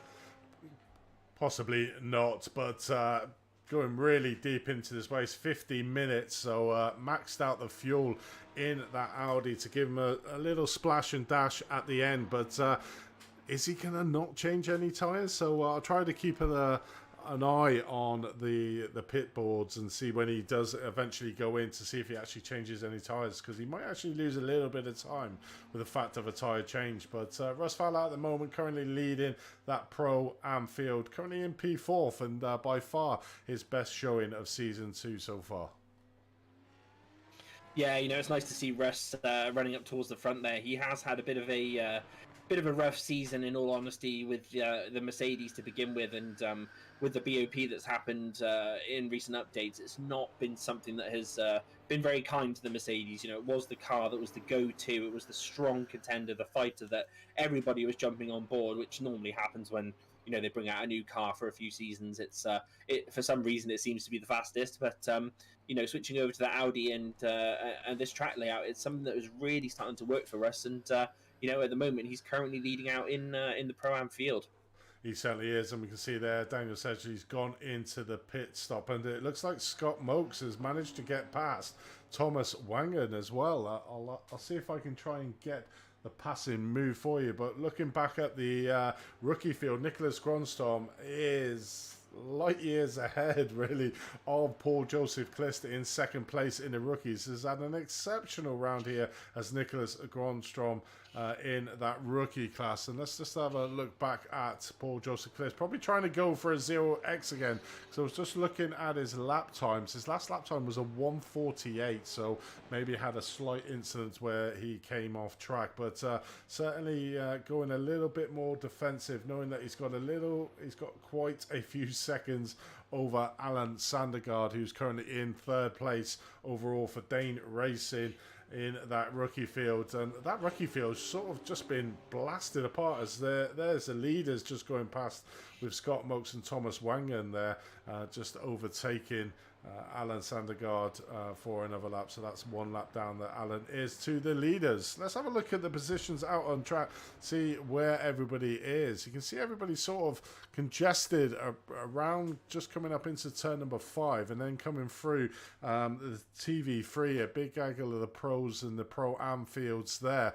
So relatively spaced out overall. There's not a huge following. There's certainly pockets of cars all over the track at the moment, but it's good. I'm just gonna go and have a look to see if I can find that passing move from from Scott over Thomas, but an exceptional passing move all the same. But we'll have a look at Ketil Larson, who's having a really good battle with the Lamborghini Avarias Chimantas for P6 and 7 in that pro category. And you look at who's behind him, Tom Savage, the AM driver. Yeah, Tom Savage is really showing what that Mercedes can do. He's pushing hard up to the back of Ketil Larson and Iracing there. So the the Lamborghini is doing what it does best, but the Mercedes, how is it this strong around this track? It's not designed to run well here, and these guys are putting the hard work in and pushing this Lamborghini along. Certainly do, and I do have the passing move for Scott Mokes. Let's watch Scott, how he got past Thomas Wangen extremely closely. What part of that? This is TV3 coming up through. Oh, look at that. Is he going to get him on the inside? Yes, he is. Oh, my word. Coming up into turn number 9. That is an unorthodox place. Thomas getting slightly wide. They were side by side here, coming down the back straight, coming into turn 10. Scott manages to get it done. Thomas trying to get on the inside, but Scott, being wise there, covers that inside line. And there was that pass and move. I mean, that is just the exit speed, really, there, of the Porsche showing in spades. Yeah, this is the clash of the Titans, Andy. I mean, the Porsche is really phenomenal there, and how Thomas is managing to handle that BMW is just, it's beyond me. It's fantastic driving so far, but, as we're jumping back onto this battle here with Kjetil Larsen, he's starting to reel Mantis in. He's working as hard as he possibly can, but with that pressure from Tom Savage behind the AM driver, who seems to be driving well above his weight around Barcelona today. Is he feeling the pressure from behind, or is he going to be able to work Mantis and put some more pressure up the field and gain that position for P10 overall? I think Tom Savage is really putting the pro driver under a lot of pressure. You can sort of see getting right under the rear wing of Kjetil Larsen's car.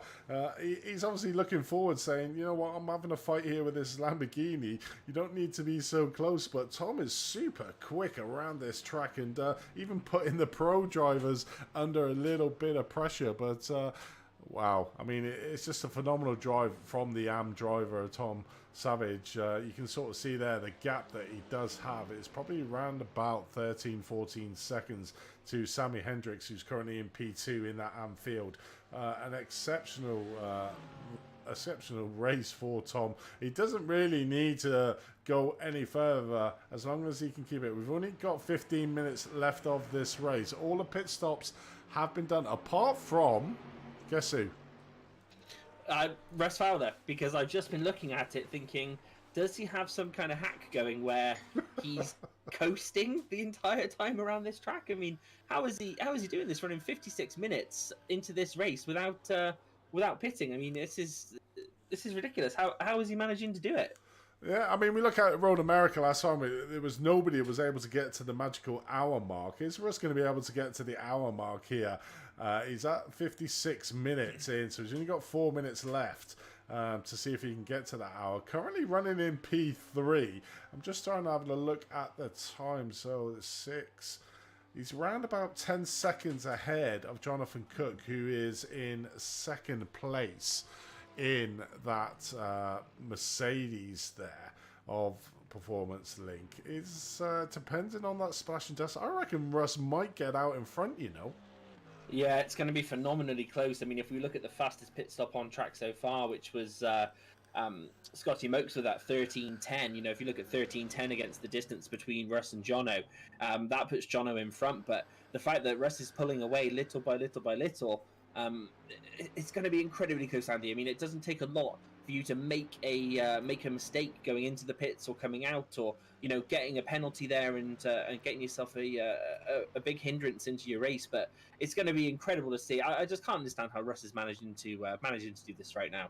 No, it's not. But John Cook as well, he has not pitted either. So the Mercedes is going deep into this race. So it's the Performance Link guys that are trying to get to that magical hour marker out on track. James Logston is the top of the Pro-Ams at the moment, trying to chase down John O'Cook. Not that far behind, to be honest. So it's probably more of a representation here. So he's 7 seconds behind Jono, so he's certainly going to leapfrog Jono in the pits. But look at Russ Fowler, he's like 7, 10, 14, 15 seconds ahead of James Logston here. So we've seen some splash and dashes from the top pro drivers doing 13 seconds as a stop. It's going to be even less for Russ Fowler because he literally does not have a lot of this race to go. So his pit stop could be around about 5 seconds, which may put him out in front.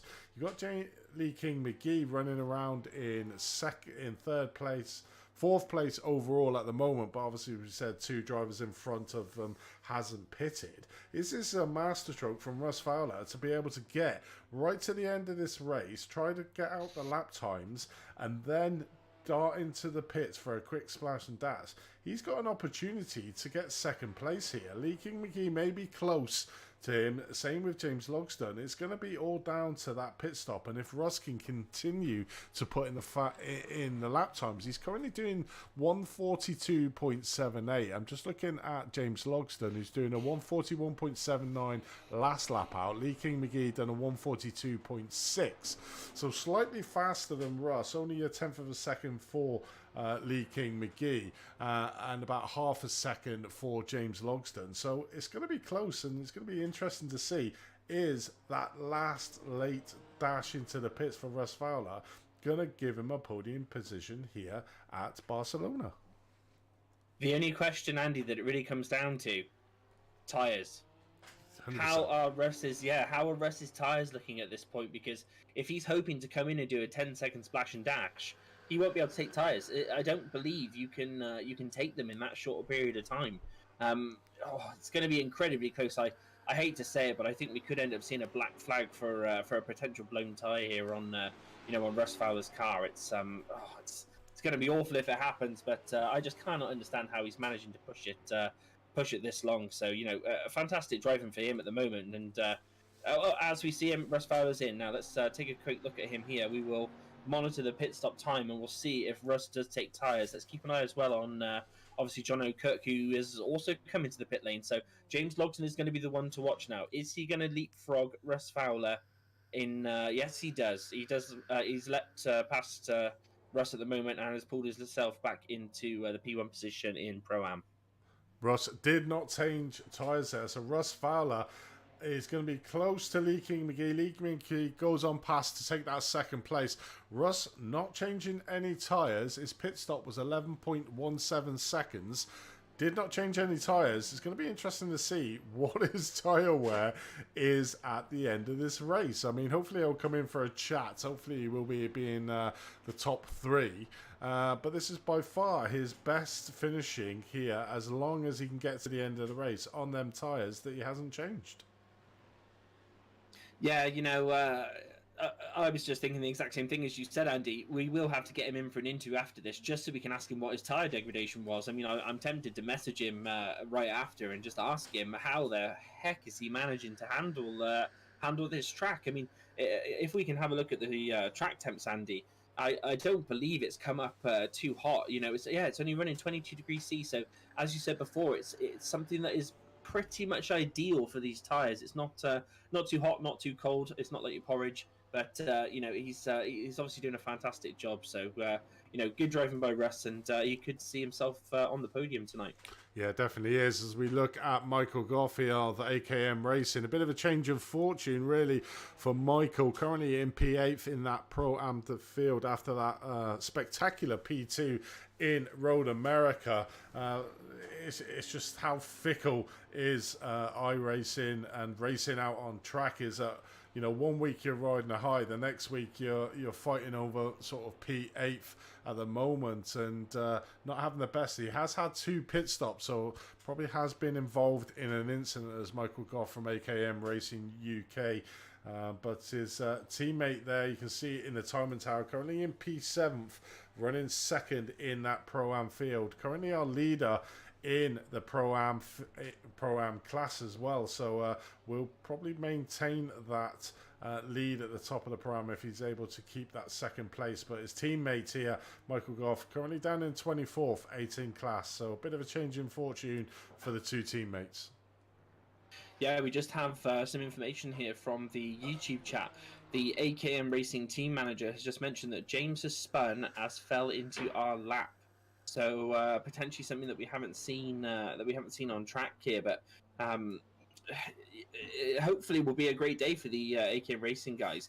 They did have that horrendous issue last week with Formula One driver Antonio Giovinazzi, who was joining us as a wild card, but I still don't know if Lee will manage to catch James Logsdon. There's not too much time left. We're running about 6.5 minutes. It's not going to be enough. I don't believe. No, it's probably not. As we join back with Patrick Wilder here in the AM, running currently P3 in class, so a podium position for Patrick here, and still looking very calm and collective there in the seat, not a bead of sweat on that forehead of his. So taking it nice and easy now. Probably resound 6 seconds behind Sammy Hendricks for that P2 in class. I probably resigned to the fact that he's going to get P3, but still a great points haul here for Patrick. I mean, the points difference really between first it's 15 and it's 14-13, so he's only losing 2 points out to Tom Savage in front of him. I'm trying to think where he was in the championship as well.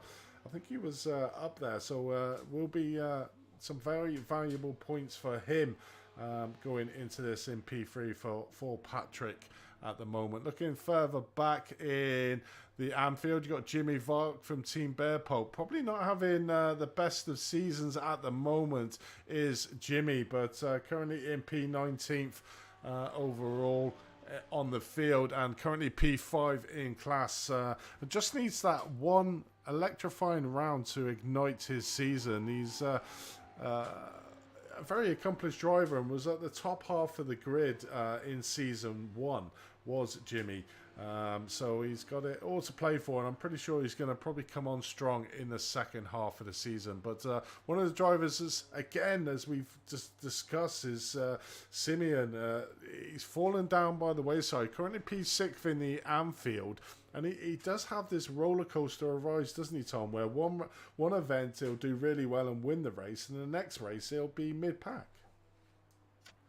Yeah, but as we were saying, you know, he's only 16 years of age. It's not going to be uncommon for somebody at that age to be able to handle the pressure and handle the the longevity of these races. You know, an hour and 10 minutes is a fair old jaunt for any driver under these kind of conditions. And the fact that we're at Barcelona as well, yes, the track temps are okay, but it's an incredibly technical circuit, and it's just not working out for Simeon today, unfortunately. And would he have done better back in that McLaren? We won't be able to find out, unfortunately. But doing what he can tonight, doing as good as he can for the Anfield and for his team. But unfortunately, Simeon just a little bit off the pace this evening. Yeah, it is. As we look in on Lars Sorensen, looking very relaxed in his rig, I must say. It looks like he's falling asleep on his rig there. His last there, or obviously just a slanted looking webcam. It does look like he's falling asleep. Yeah, he is with us, I believe, because his car's still going around. So I don't know if that's because of the camera angle, but yeah, no, he's doing very, very well there. So I must say he's got a nice pair of shiny shoes he's got on. Are they OMP? I can't quite tell. They look like OMP. But yeah, some of these rigs that these guys have nowadays, sim racing can be it can be a heck of a drain on the funds. And as long as you don't tell your wife, then hopefully you'll be okay, lass. So if you are married, but yeah, absolute fantastic drive from him for most of the season so far. But unfortunately, another driver that is just suffering and not on the pace this evening as well.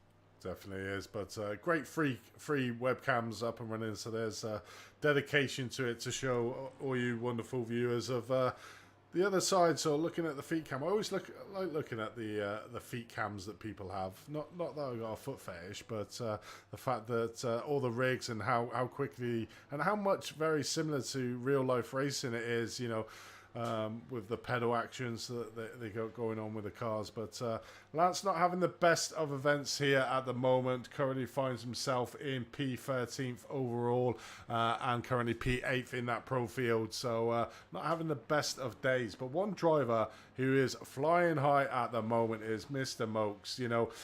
Again, I think this is his ignition part of the season out on track. Managed to get 4 seconds ahead of Thomas Wangen. So literally just rubbed his hands and said, Thomas, see you later, mate. I'm putting the hammer down. And he certainly has, the tune of 4 seconds. You can see it growing.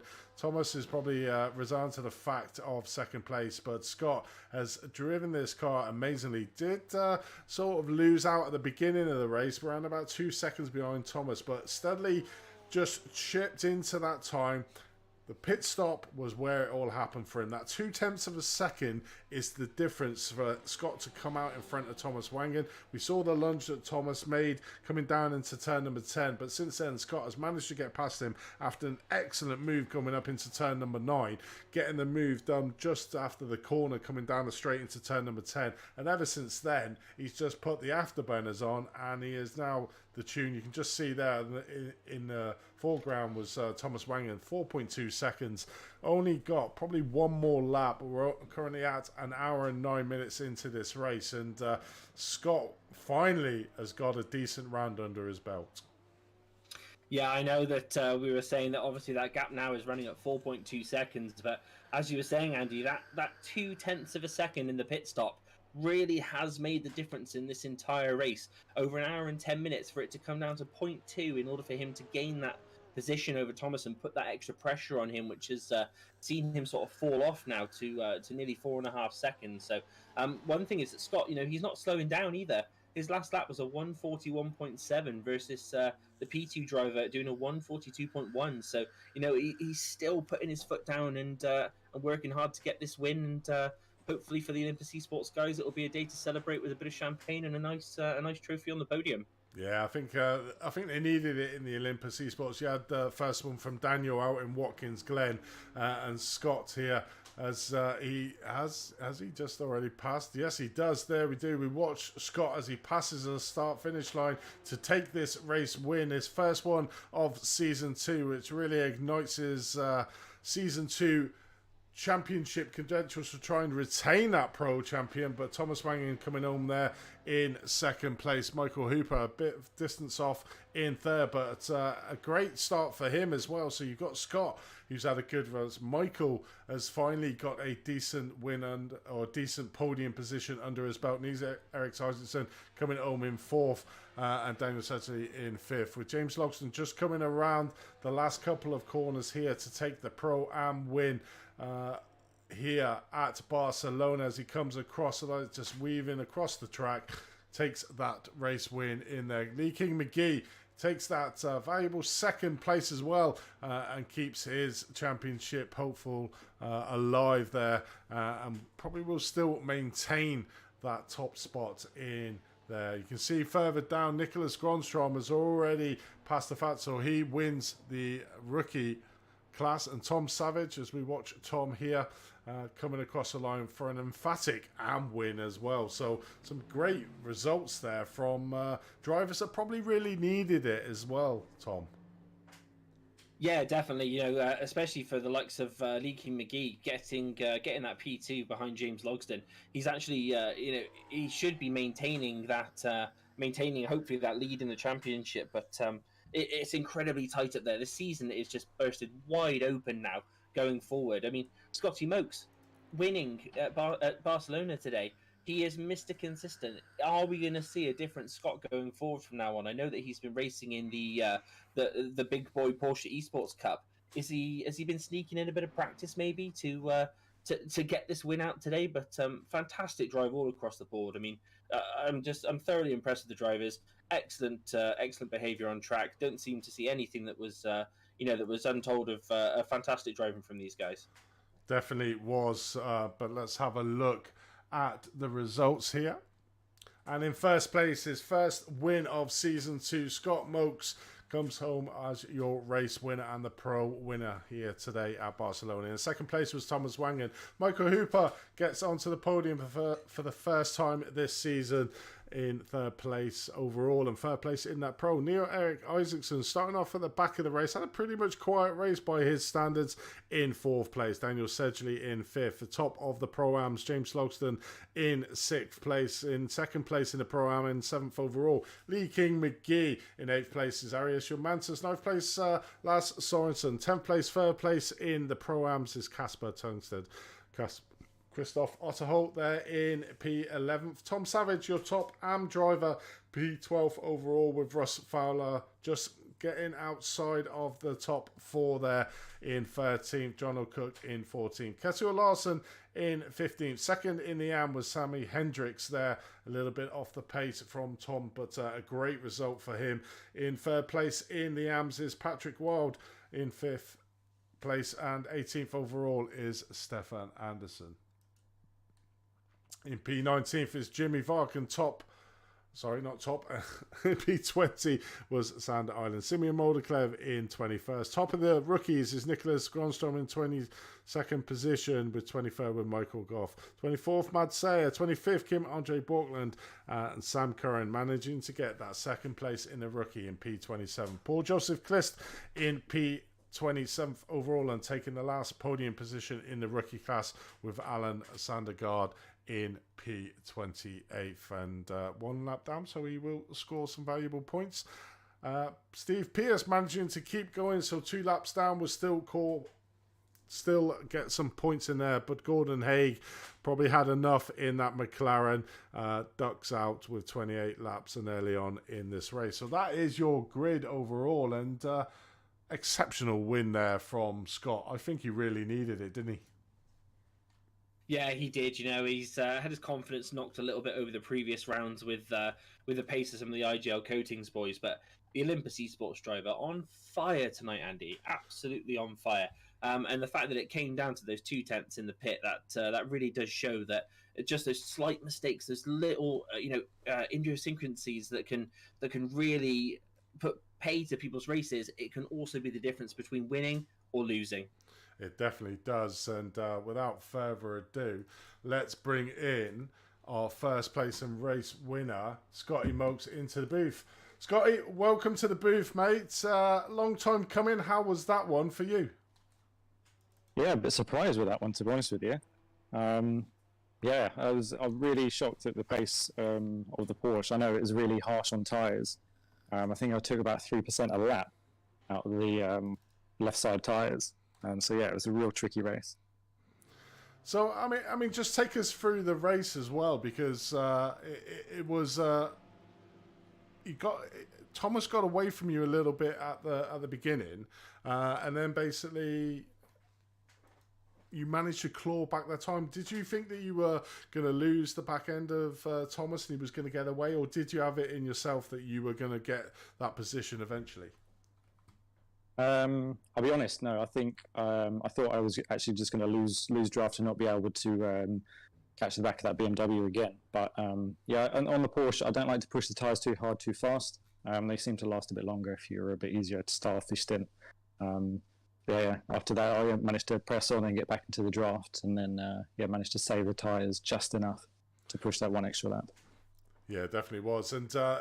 I suppose that's where half the race was won, in that pit stop. You had an exceptional pit stop in yourself. I think you were 0.2 of a second faster than Thomas, and that's literally what made you get out in front of him in the pit stop. Was that always on your mind, to be as quick as you can in that pit stop strategy?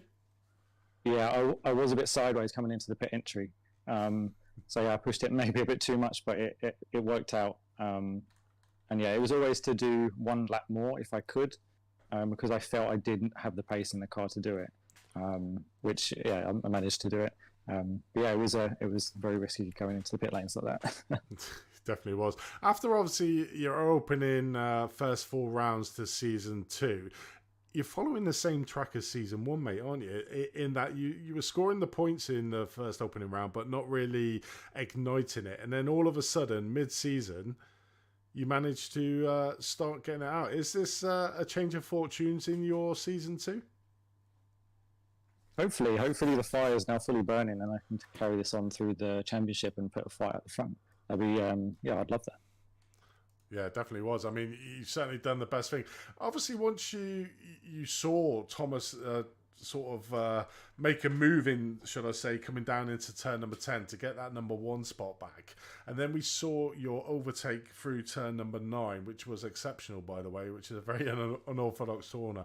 Was you, with the passing move that Thomas did to you on down into turn number 10, did you think, right, I'm going to have to be aggressive here now on a passing move? Because we know in the past, when we've spoken to you, is that you only make a passing move if it's absolutely dead set. So how was the mentality when Thomas made that move into turn 10 and then subsequently your passing move into turn number 9? Yeah, I mean, the move on me took me a bit by surprise, but I knew it was going to happen on that lap. because me coming out the pits with the cold tyres on that left side was only going to be a disadvantage on that one lap. So I was expecting it at some point.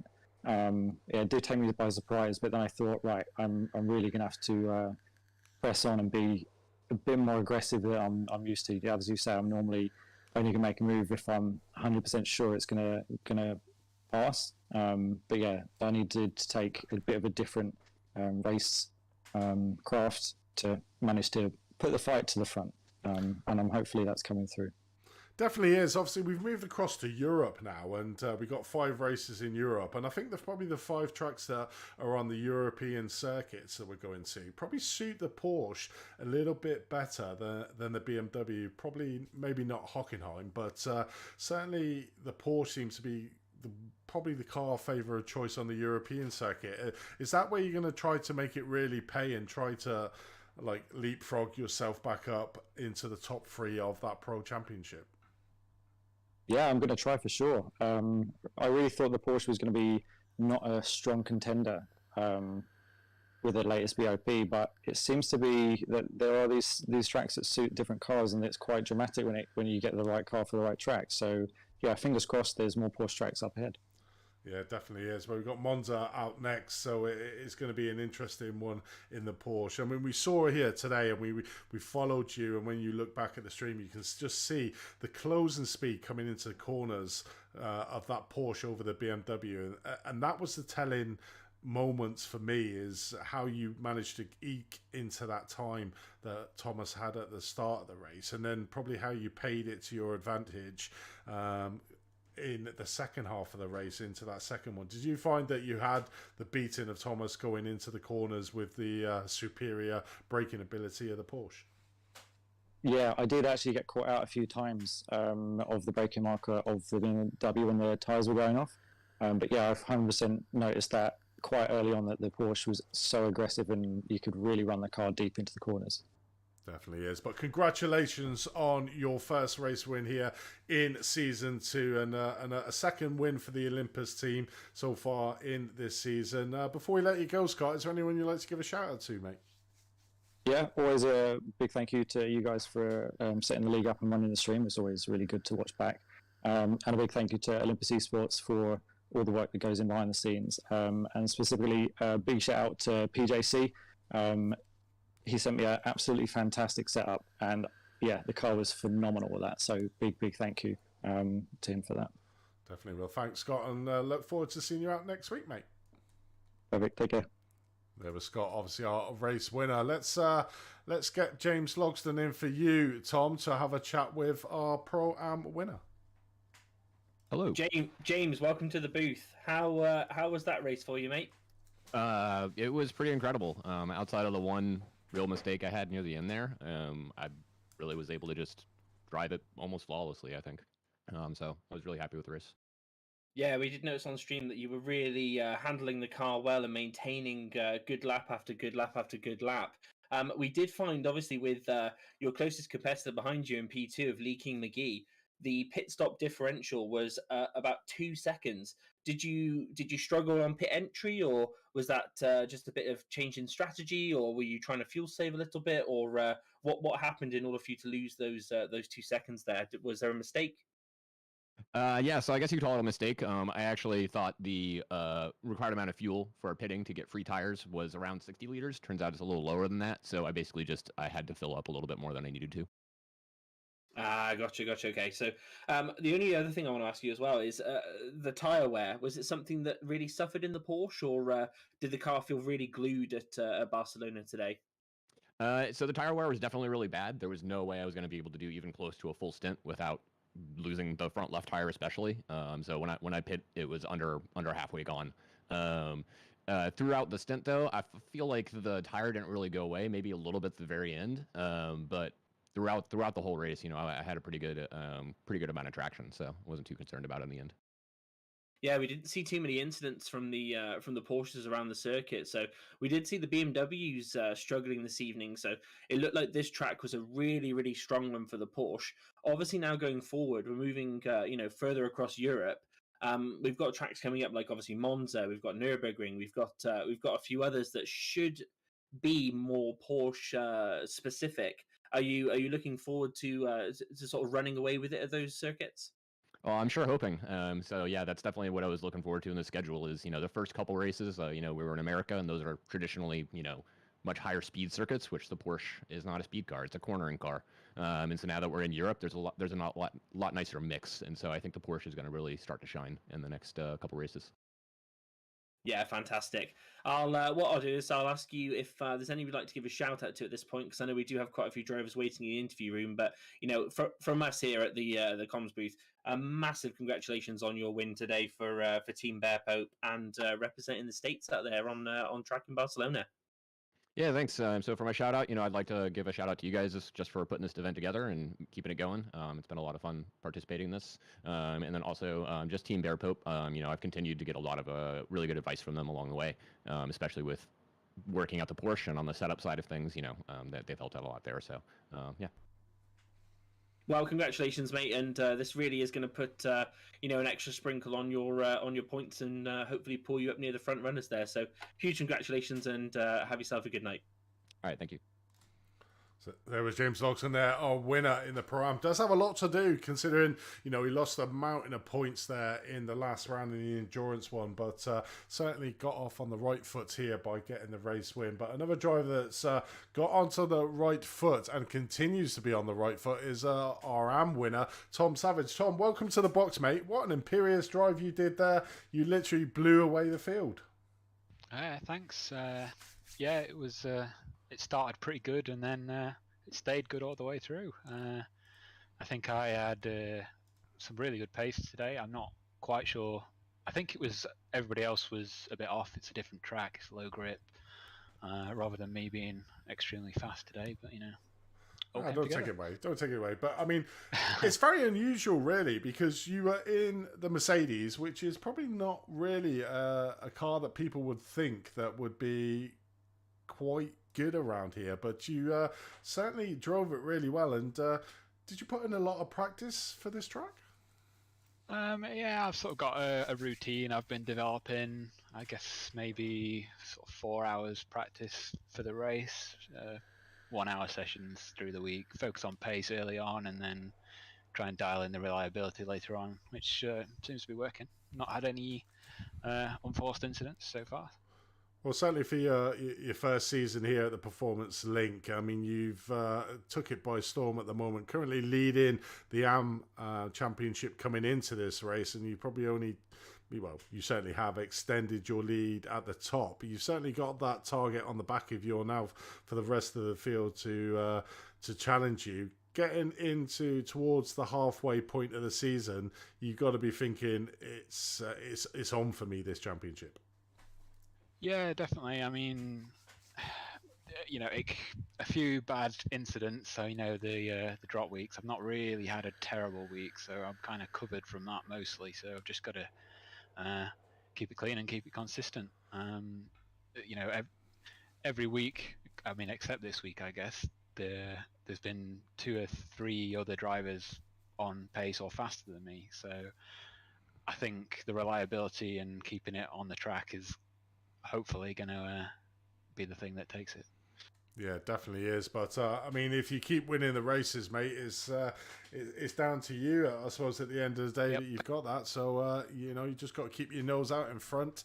Extended your lead at the top of the AM Championship again from tonight. So you've got to be supremely confident going into next week's round and the rest of the rounds in the championship. Yeah, definitely. I mean, I've not looked too far ahead, but I've seen Bathurst on there, and I hate that track. So I think is it an endurance one? So extra points. So I'm not looking forward to that, but we'll see. Well, it could be down to that last round then, or how well you do there at Bathurst. But yeah, I particularly don't like that track, but I love viewing it, and I'm sure it's going to be a spectacle. But we got plenty of rounds before we get to that point, mate, and you just got to keep your nose out in front and trying to extend it, really. Yeah, that's. I mean, today the last couple of laps were a bit hectic. I think I was behind one of the pros, and he was defending against me, so I couldn't get past him. And then another pro came up behind me, and I didn't want to get in ready the battle, so I let them through. And then they went too wide, and I had to let two other guys pass. So I was just like keeping it clean for the last lap. Yeah, definitely. Well, you had the time in hand to be able to do that anyway, and that's the beauty of not having to sort of race other classes, and it's just on your own. But congratulations, mate, on your race win in the AM.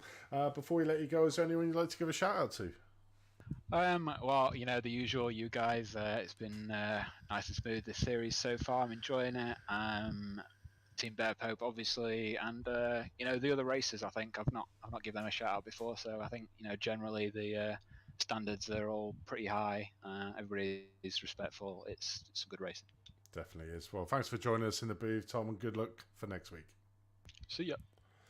There was Tom, our winner in the AMS, and unfortunately we haven't got Nicholas in from the rookie class to give us his take on it, but another imperious win for Nicholas in that rookie field. Literally took it by storm. So let's have a chat with our current Pro-Am leader, Lee King McGee, and over to you, Tom. Lee, welcome to the booth, mate. Describe how that race was for you this evening. Awful. Absolutely terrible. Never again. We did see that the closeness between yourself and James, it really was coming down towards sort of the last laps there. You actually managed to pull out nearly a 3-second advantage in the pit stop time. Was that something you were aware of, or were you just trying to get the laps in and put Barcelona behind you? Yeah, I did get told that my pit time was faster than his. It's mostly that pit entry because it is pretty hard to do. It's you've got to come in at speed, and obviously I've come in faster. I think that's what it was. Yeah, we did hear from the pro winner of Scotty Mokes. Actually, he entered the pits sideways at one point, and I think that actually ended up giving him the race win. But the BMW, we did see with a lot of drivers suffering with a bit of rear grip. How were the tires today? Was it something that were they bleeding off quite quickly, or how was the tire management for you? Well, I didn't suffer anything with the rear. It was more the fronts. Just getting the grip to go around corners. They were all right, but as obviously the stint went on, it was just getting worse and worse. That's why I'd done 70 litres and then 50 litres. Right, gotcha. Well, looking at the standings, mate, you're currently sitting ahead in the Pro-Am Championship. Your winner today of obviously James Logsdon, sitting quite a few points behind you, a whole 9 points. So you're still comfortably sitting towards the front of this field. Are you still looking ahead now and thinking that we're going to knuckle down, put some good laps in for the European series that's coming up at the moment, and try and maintain that lead? Or are there a couple of tracks on there in Europe and the Pacific that you're dreading? What tracks are you looking forward to? I'm really looking forward to next week at Imola. I really like Imola. What I'm going to do is just do what I've done today, is sit in second, and if his Porsche is a lot faster than mine, then I'll just sit in P2 and just gradually gain the points like that. But fair play to him today, he had some pace. Yeah, we did notice he was, he was absolutely on fire today. This track is very Porsche friendly, isn't it? So it's not surprising that they managed to pull ahead on the BMWs a little bit. We did see it across other classes as well. So, really big congratulations again, obviously for you today, coming in P2. Fantastic driving the BMW, considering the track itself. Was it a track that you've driven quite a lot at Barcelona, or was it a new one? No, the only time I've driven it is on ACC. This is the first time I've done is it the historic version? Was it? I've never driven this circuit on iRacing. I only bought it the day after we raced, so Monday. I only bought it Monday.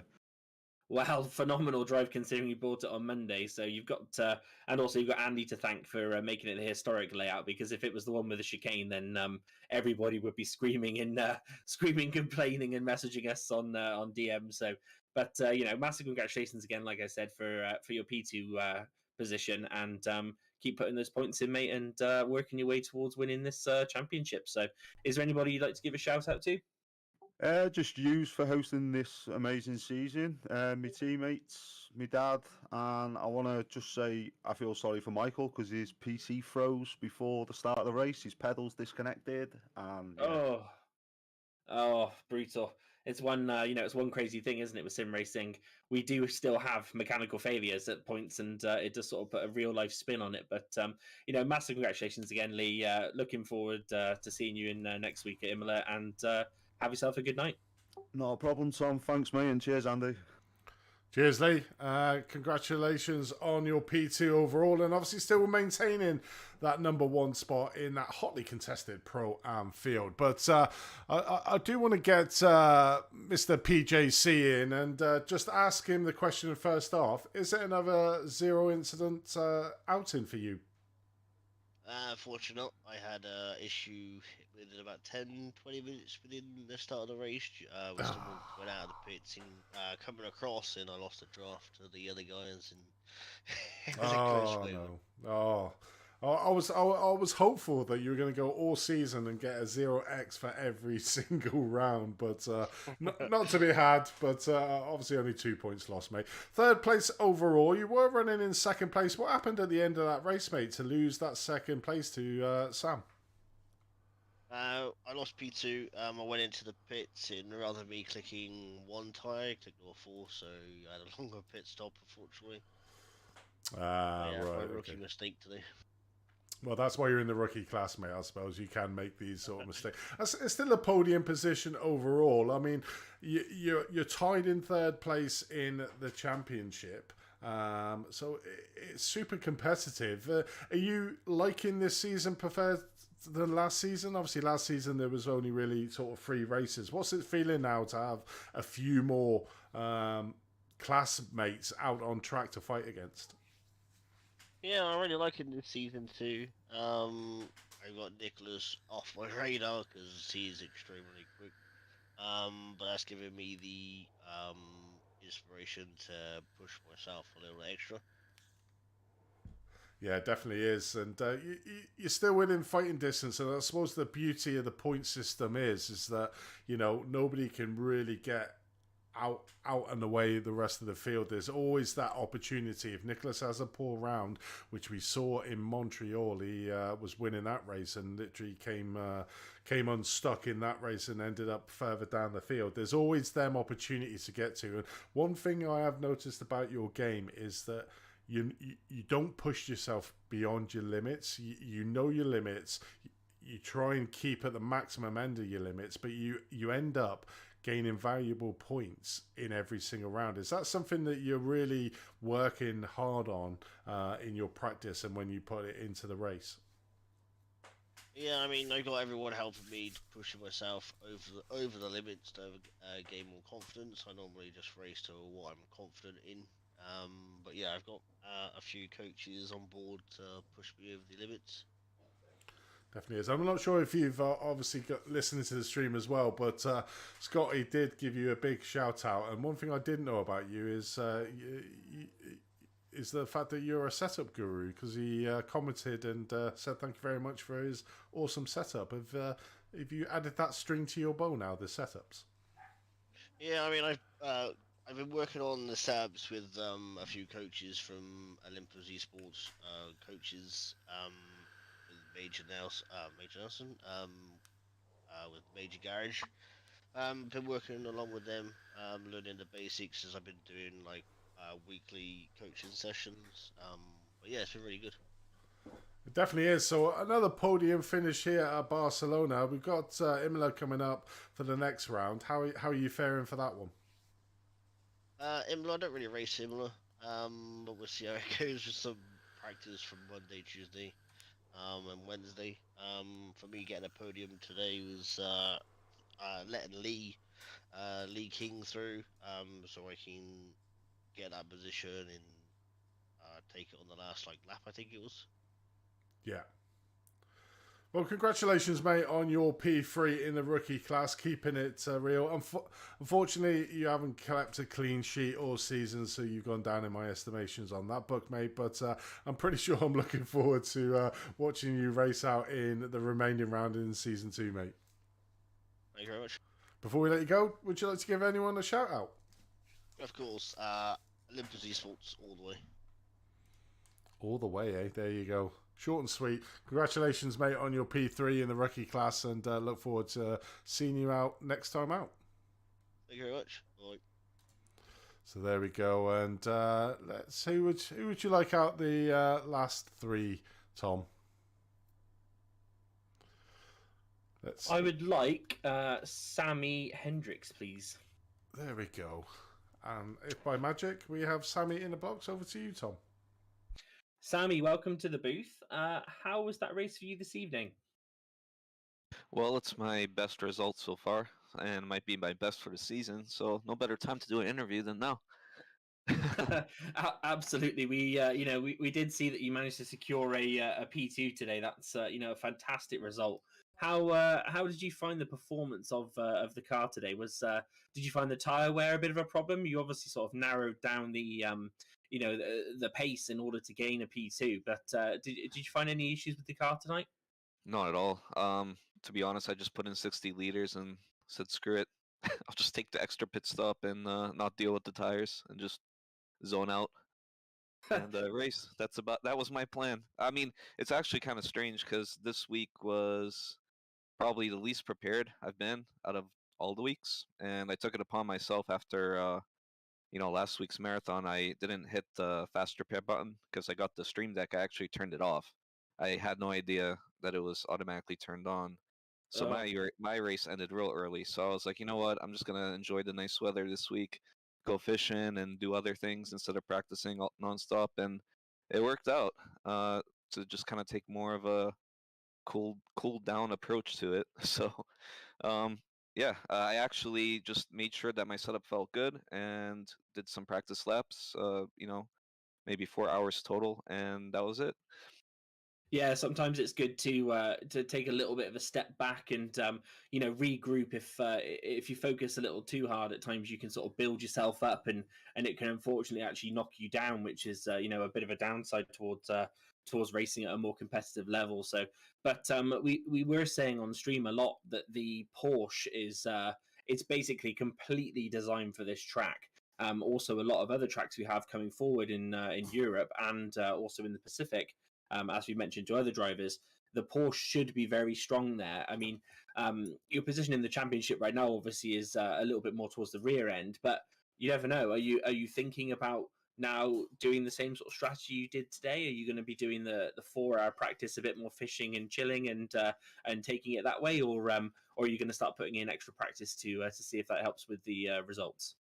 Oh well, I'm still practicing on public server level. Like I'm still doing like IMSA throughout the week, and I think that helps me mentally stay more in a race-focused mindset rather than just hot lapping. I mean, for me specifically, this is only my second season on iRacing, so it takes a lot of hours for me to learn the tracks as it is, and I need to balance the burnout.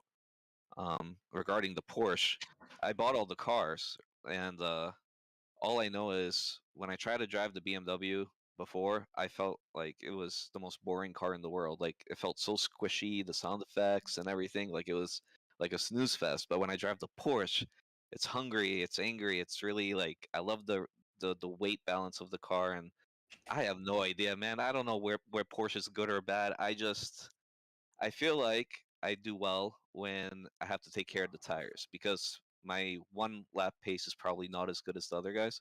I don't really know how to really push the car to full limit. But if you give me a track like today where I have to, pace myself a little bit, I probably do well with on average with just managing the tires and staying consistent. Yeah. Well, I think to be honest, mate, you did a fantastic job today. P2 in a hotly contested Anfield. That is a fantastic result. So massive congratulations to you and your team as well. So that's a fantastic result. Would you like to give anybody a shout out to you before we let you go? Shout out to my missing teammate. Haven't seen him since the second week since that crash, so I hope he's still doing all right in the hospital.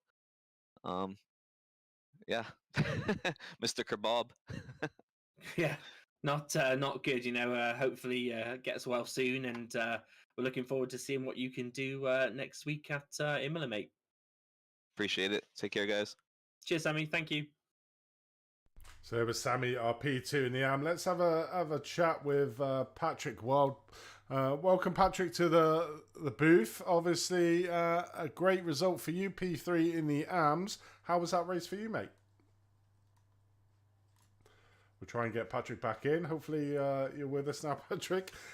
Congratulations on your P3 overall, Patrick.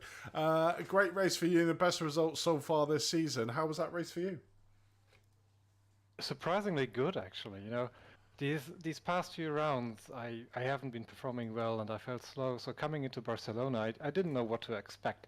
Even in the practice, it didn't feel right. And so coming into qualifying, I was actually surprised though how far up I was. And I figured at first it might be track conditions, track getting better or something like that. But I stayed in a place, and even in the race, it went pretty well. So. I'm actually quite happy being on P3 this time. Definitely was. You were having a really good battle there with Sammy for the majority of that race. He sort of got you at the end, I think, to pick you for the P2 in the AMs. But did that help you battling that close with another competitor? Yeah, well, I mean, I think in the first laps or so, I think I overtook him maybe even in the first turn. But he was always in my back trying to get closer and closer, and I made a few mistakes here and there, running wide, getting a bit slower in the gravel, and basically had to let him pass because I was too slow. And I tried to keep up, and I managed a little bit. We were actually closing in on some in the upper class, and had to like kind of get around them as well. But in the end, he was just way too quick, and well, I'm actually just being able to follow him in that position, pretty good for me.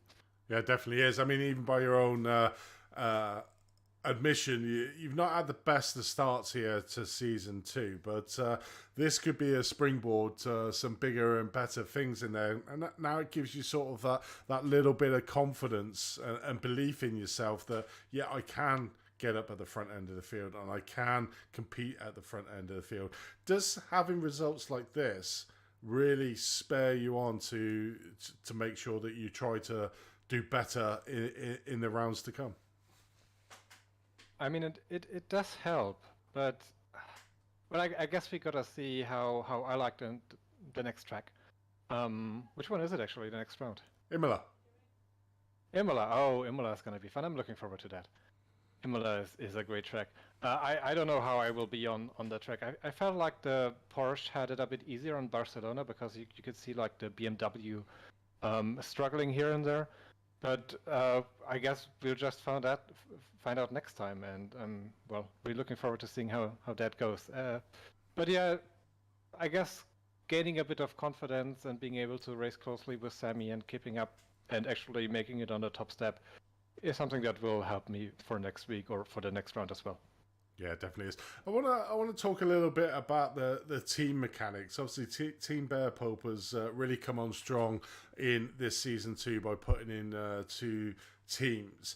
Do you have one eye on the team championship as a group, as a collective group of Team Bear Pope, as we call you, for where you're coming on? You sat in P2 and P3 in the team championship. Does that really spur you on? I mean, obviously your points today for the third are valuable in that team overall standings. Do you or are you all on the same Discord? Are you all talking to each other during the race? How does the mechanics of the team work within the race?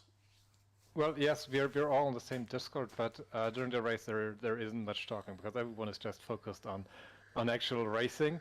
I mean, we do have some people in different kind of classes, and the racing is quite intense in some of these. So there's not much chatting going on during the race, but even more so between the rounds. Between the different teams, I think that everyone just wants, well, all of the teams to succeed, and it doesn't matter if like one of us is better. Obviously, we'll joke around here a bit, and it will be interesting to see who will actually be on top of each other after like the whole season. But I guess we just all want to have the Bearpo team somewhere up the ladder in the team standings.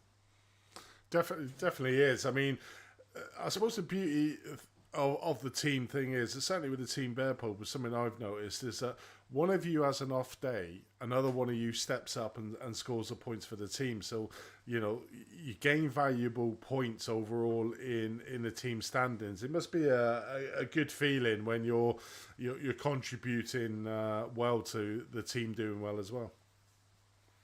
Well, this time, this time for sure. The last few times I wasn't sure if I'm like showing a good performance for the team name, but you know, we all just want to have fun and race.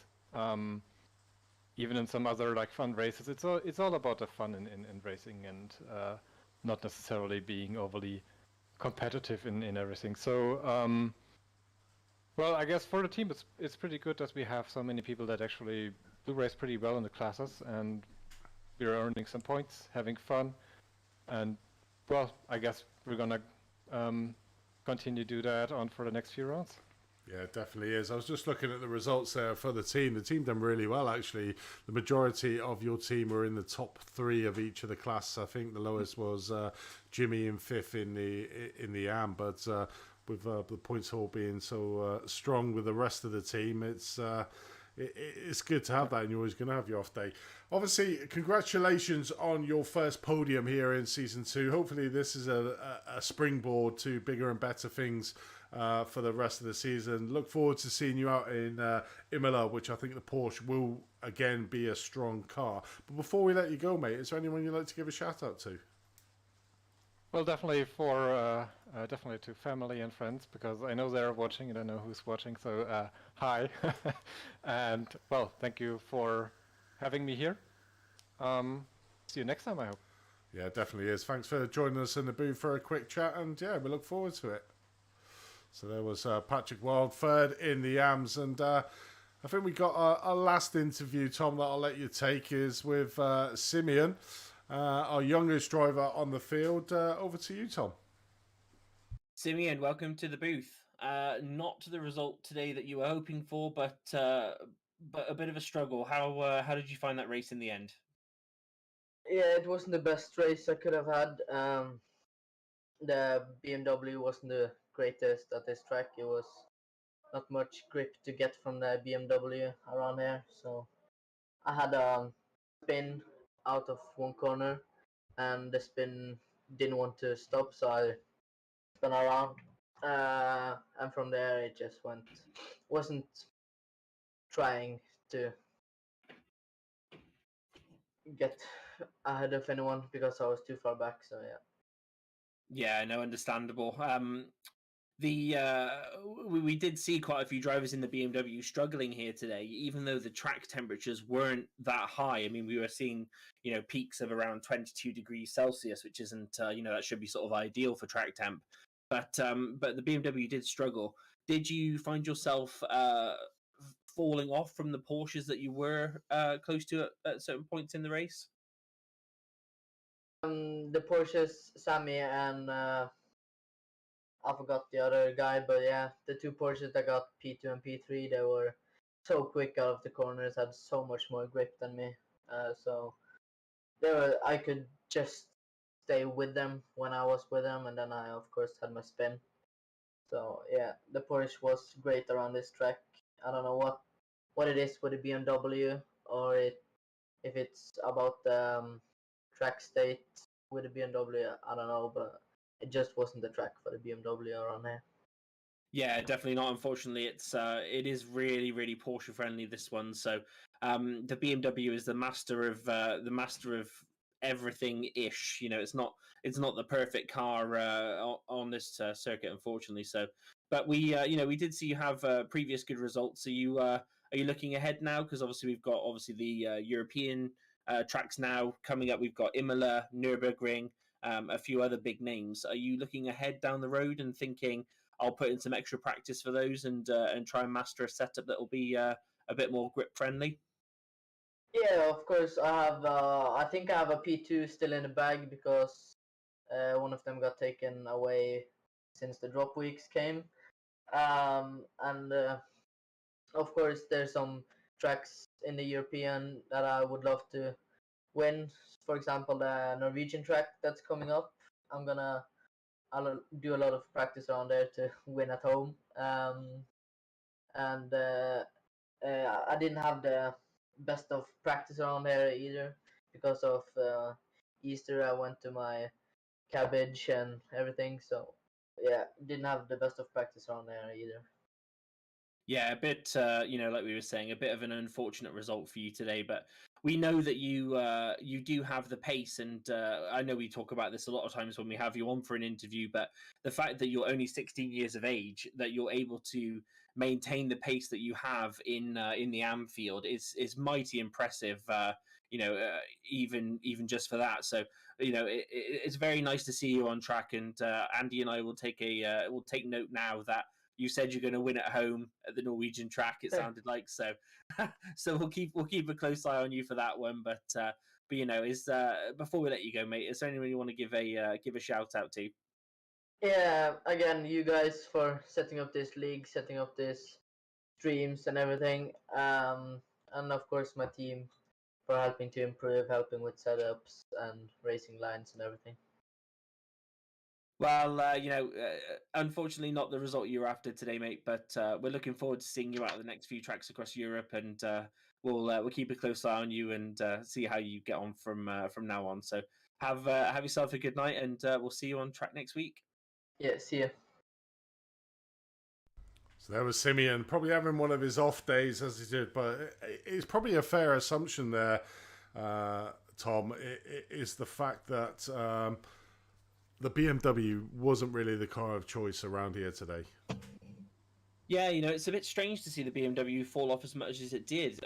Even running from the likes of the pro category, it was it normally is quite a solid, stable all-rounder, but today Barcelona, it just did not agree with this car. But I mean, even if you look at the track map that we have up on screen at the moment, it looks Porsche friendly, doesn't it? It's got all the tight twisty bits and pieces that the Porsche loves to drive around, and today we saw that as the end result. It certainly was, and it was dominated really by the Porsche. But the car that surprised me, I think, was the Mercedes. It's very similar to the BMW in many respects. It's great on straight line speed. It's not overly known for being really good around corners, but some of the drivers out on track really, I mean, Tom Savage is probably one that comes directly to mind. He shouldn't have been able to drive that car as well as he did, and that's probably down to the skill of the driver, isn't it?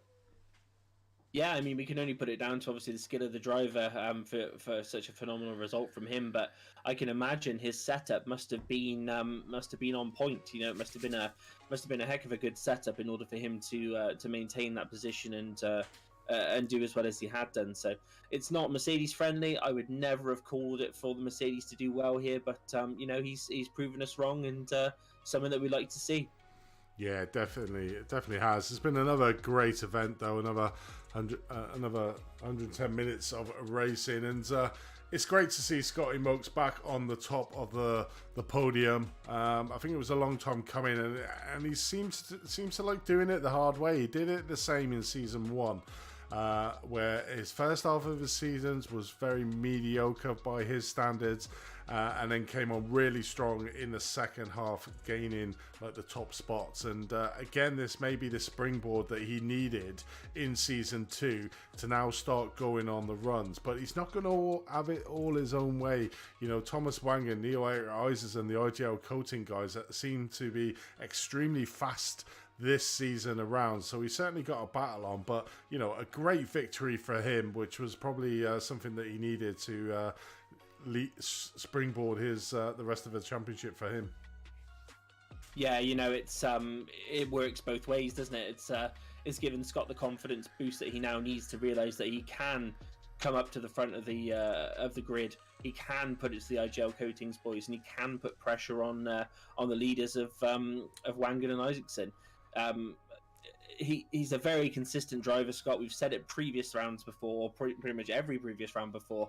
He is Mr. Consistency, and when he's on fire, he is on fire. So, if he books in for an operation on his other shoulder, then I might think he might win it. So, he's he's a phenomenal driver, and all around nice guy, and it's just amazing to see the performance that he's done today. So, massive congratulations to not only Scott, but obviously the Olympus esports team, which is such a big driving force out there these days. Yeah, 100%. And a big thank you to all the drivers that tipped up today. A relatively small field from what we do have in our bank of 30 drivers, but there was some great racing out on track, and one that's probably not used that much in iRacing and in league racing.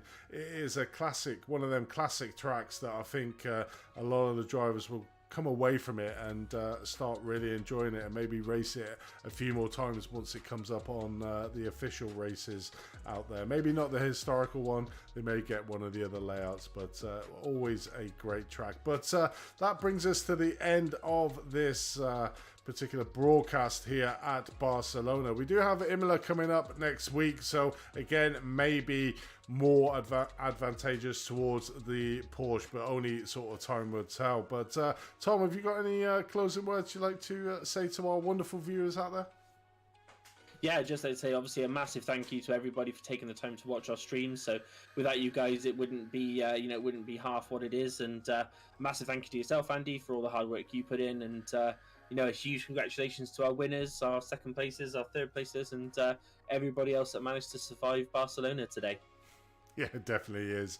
Yeah, I like to echo the fact that obviously thank our viewers, but also thank you to our main sponsors as well. Without them, it would be impossible to put on these type of leagues. So big thank you to Performance Link, Green Future Technology, Simography, STK Gaming that provide all our wonderful overlay, and Extreme Scoring that make it super easy to put the paints and any points that we need to do, so make it super serious. So big thank you to them.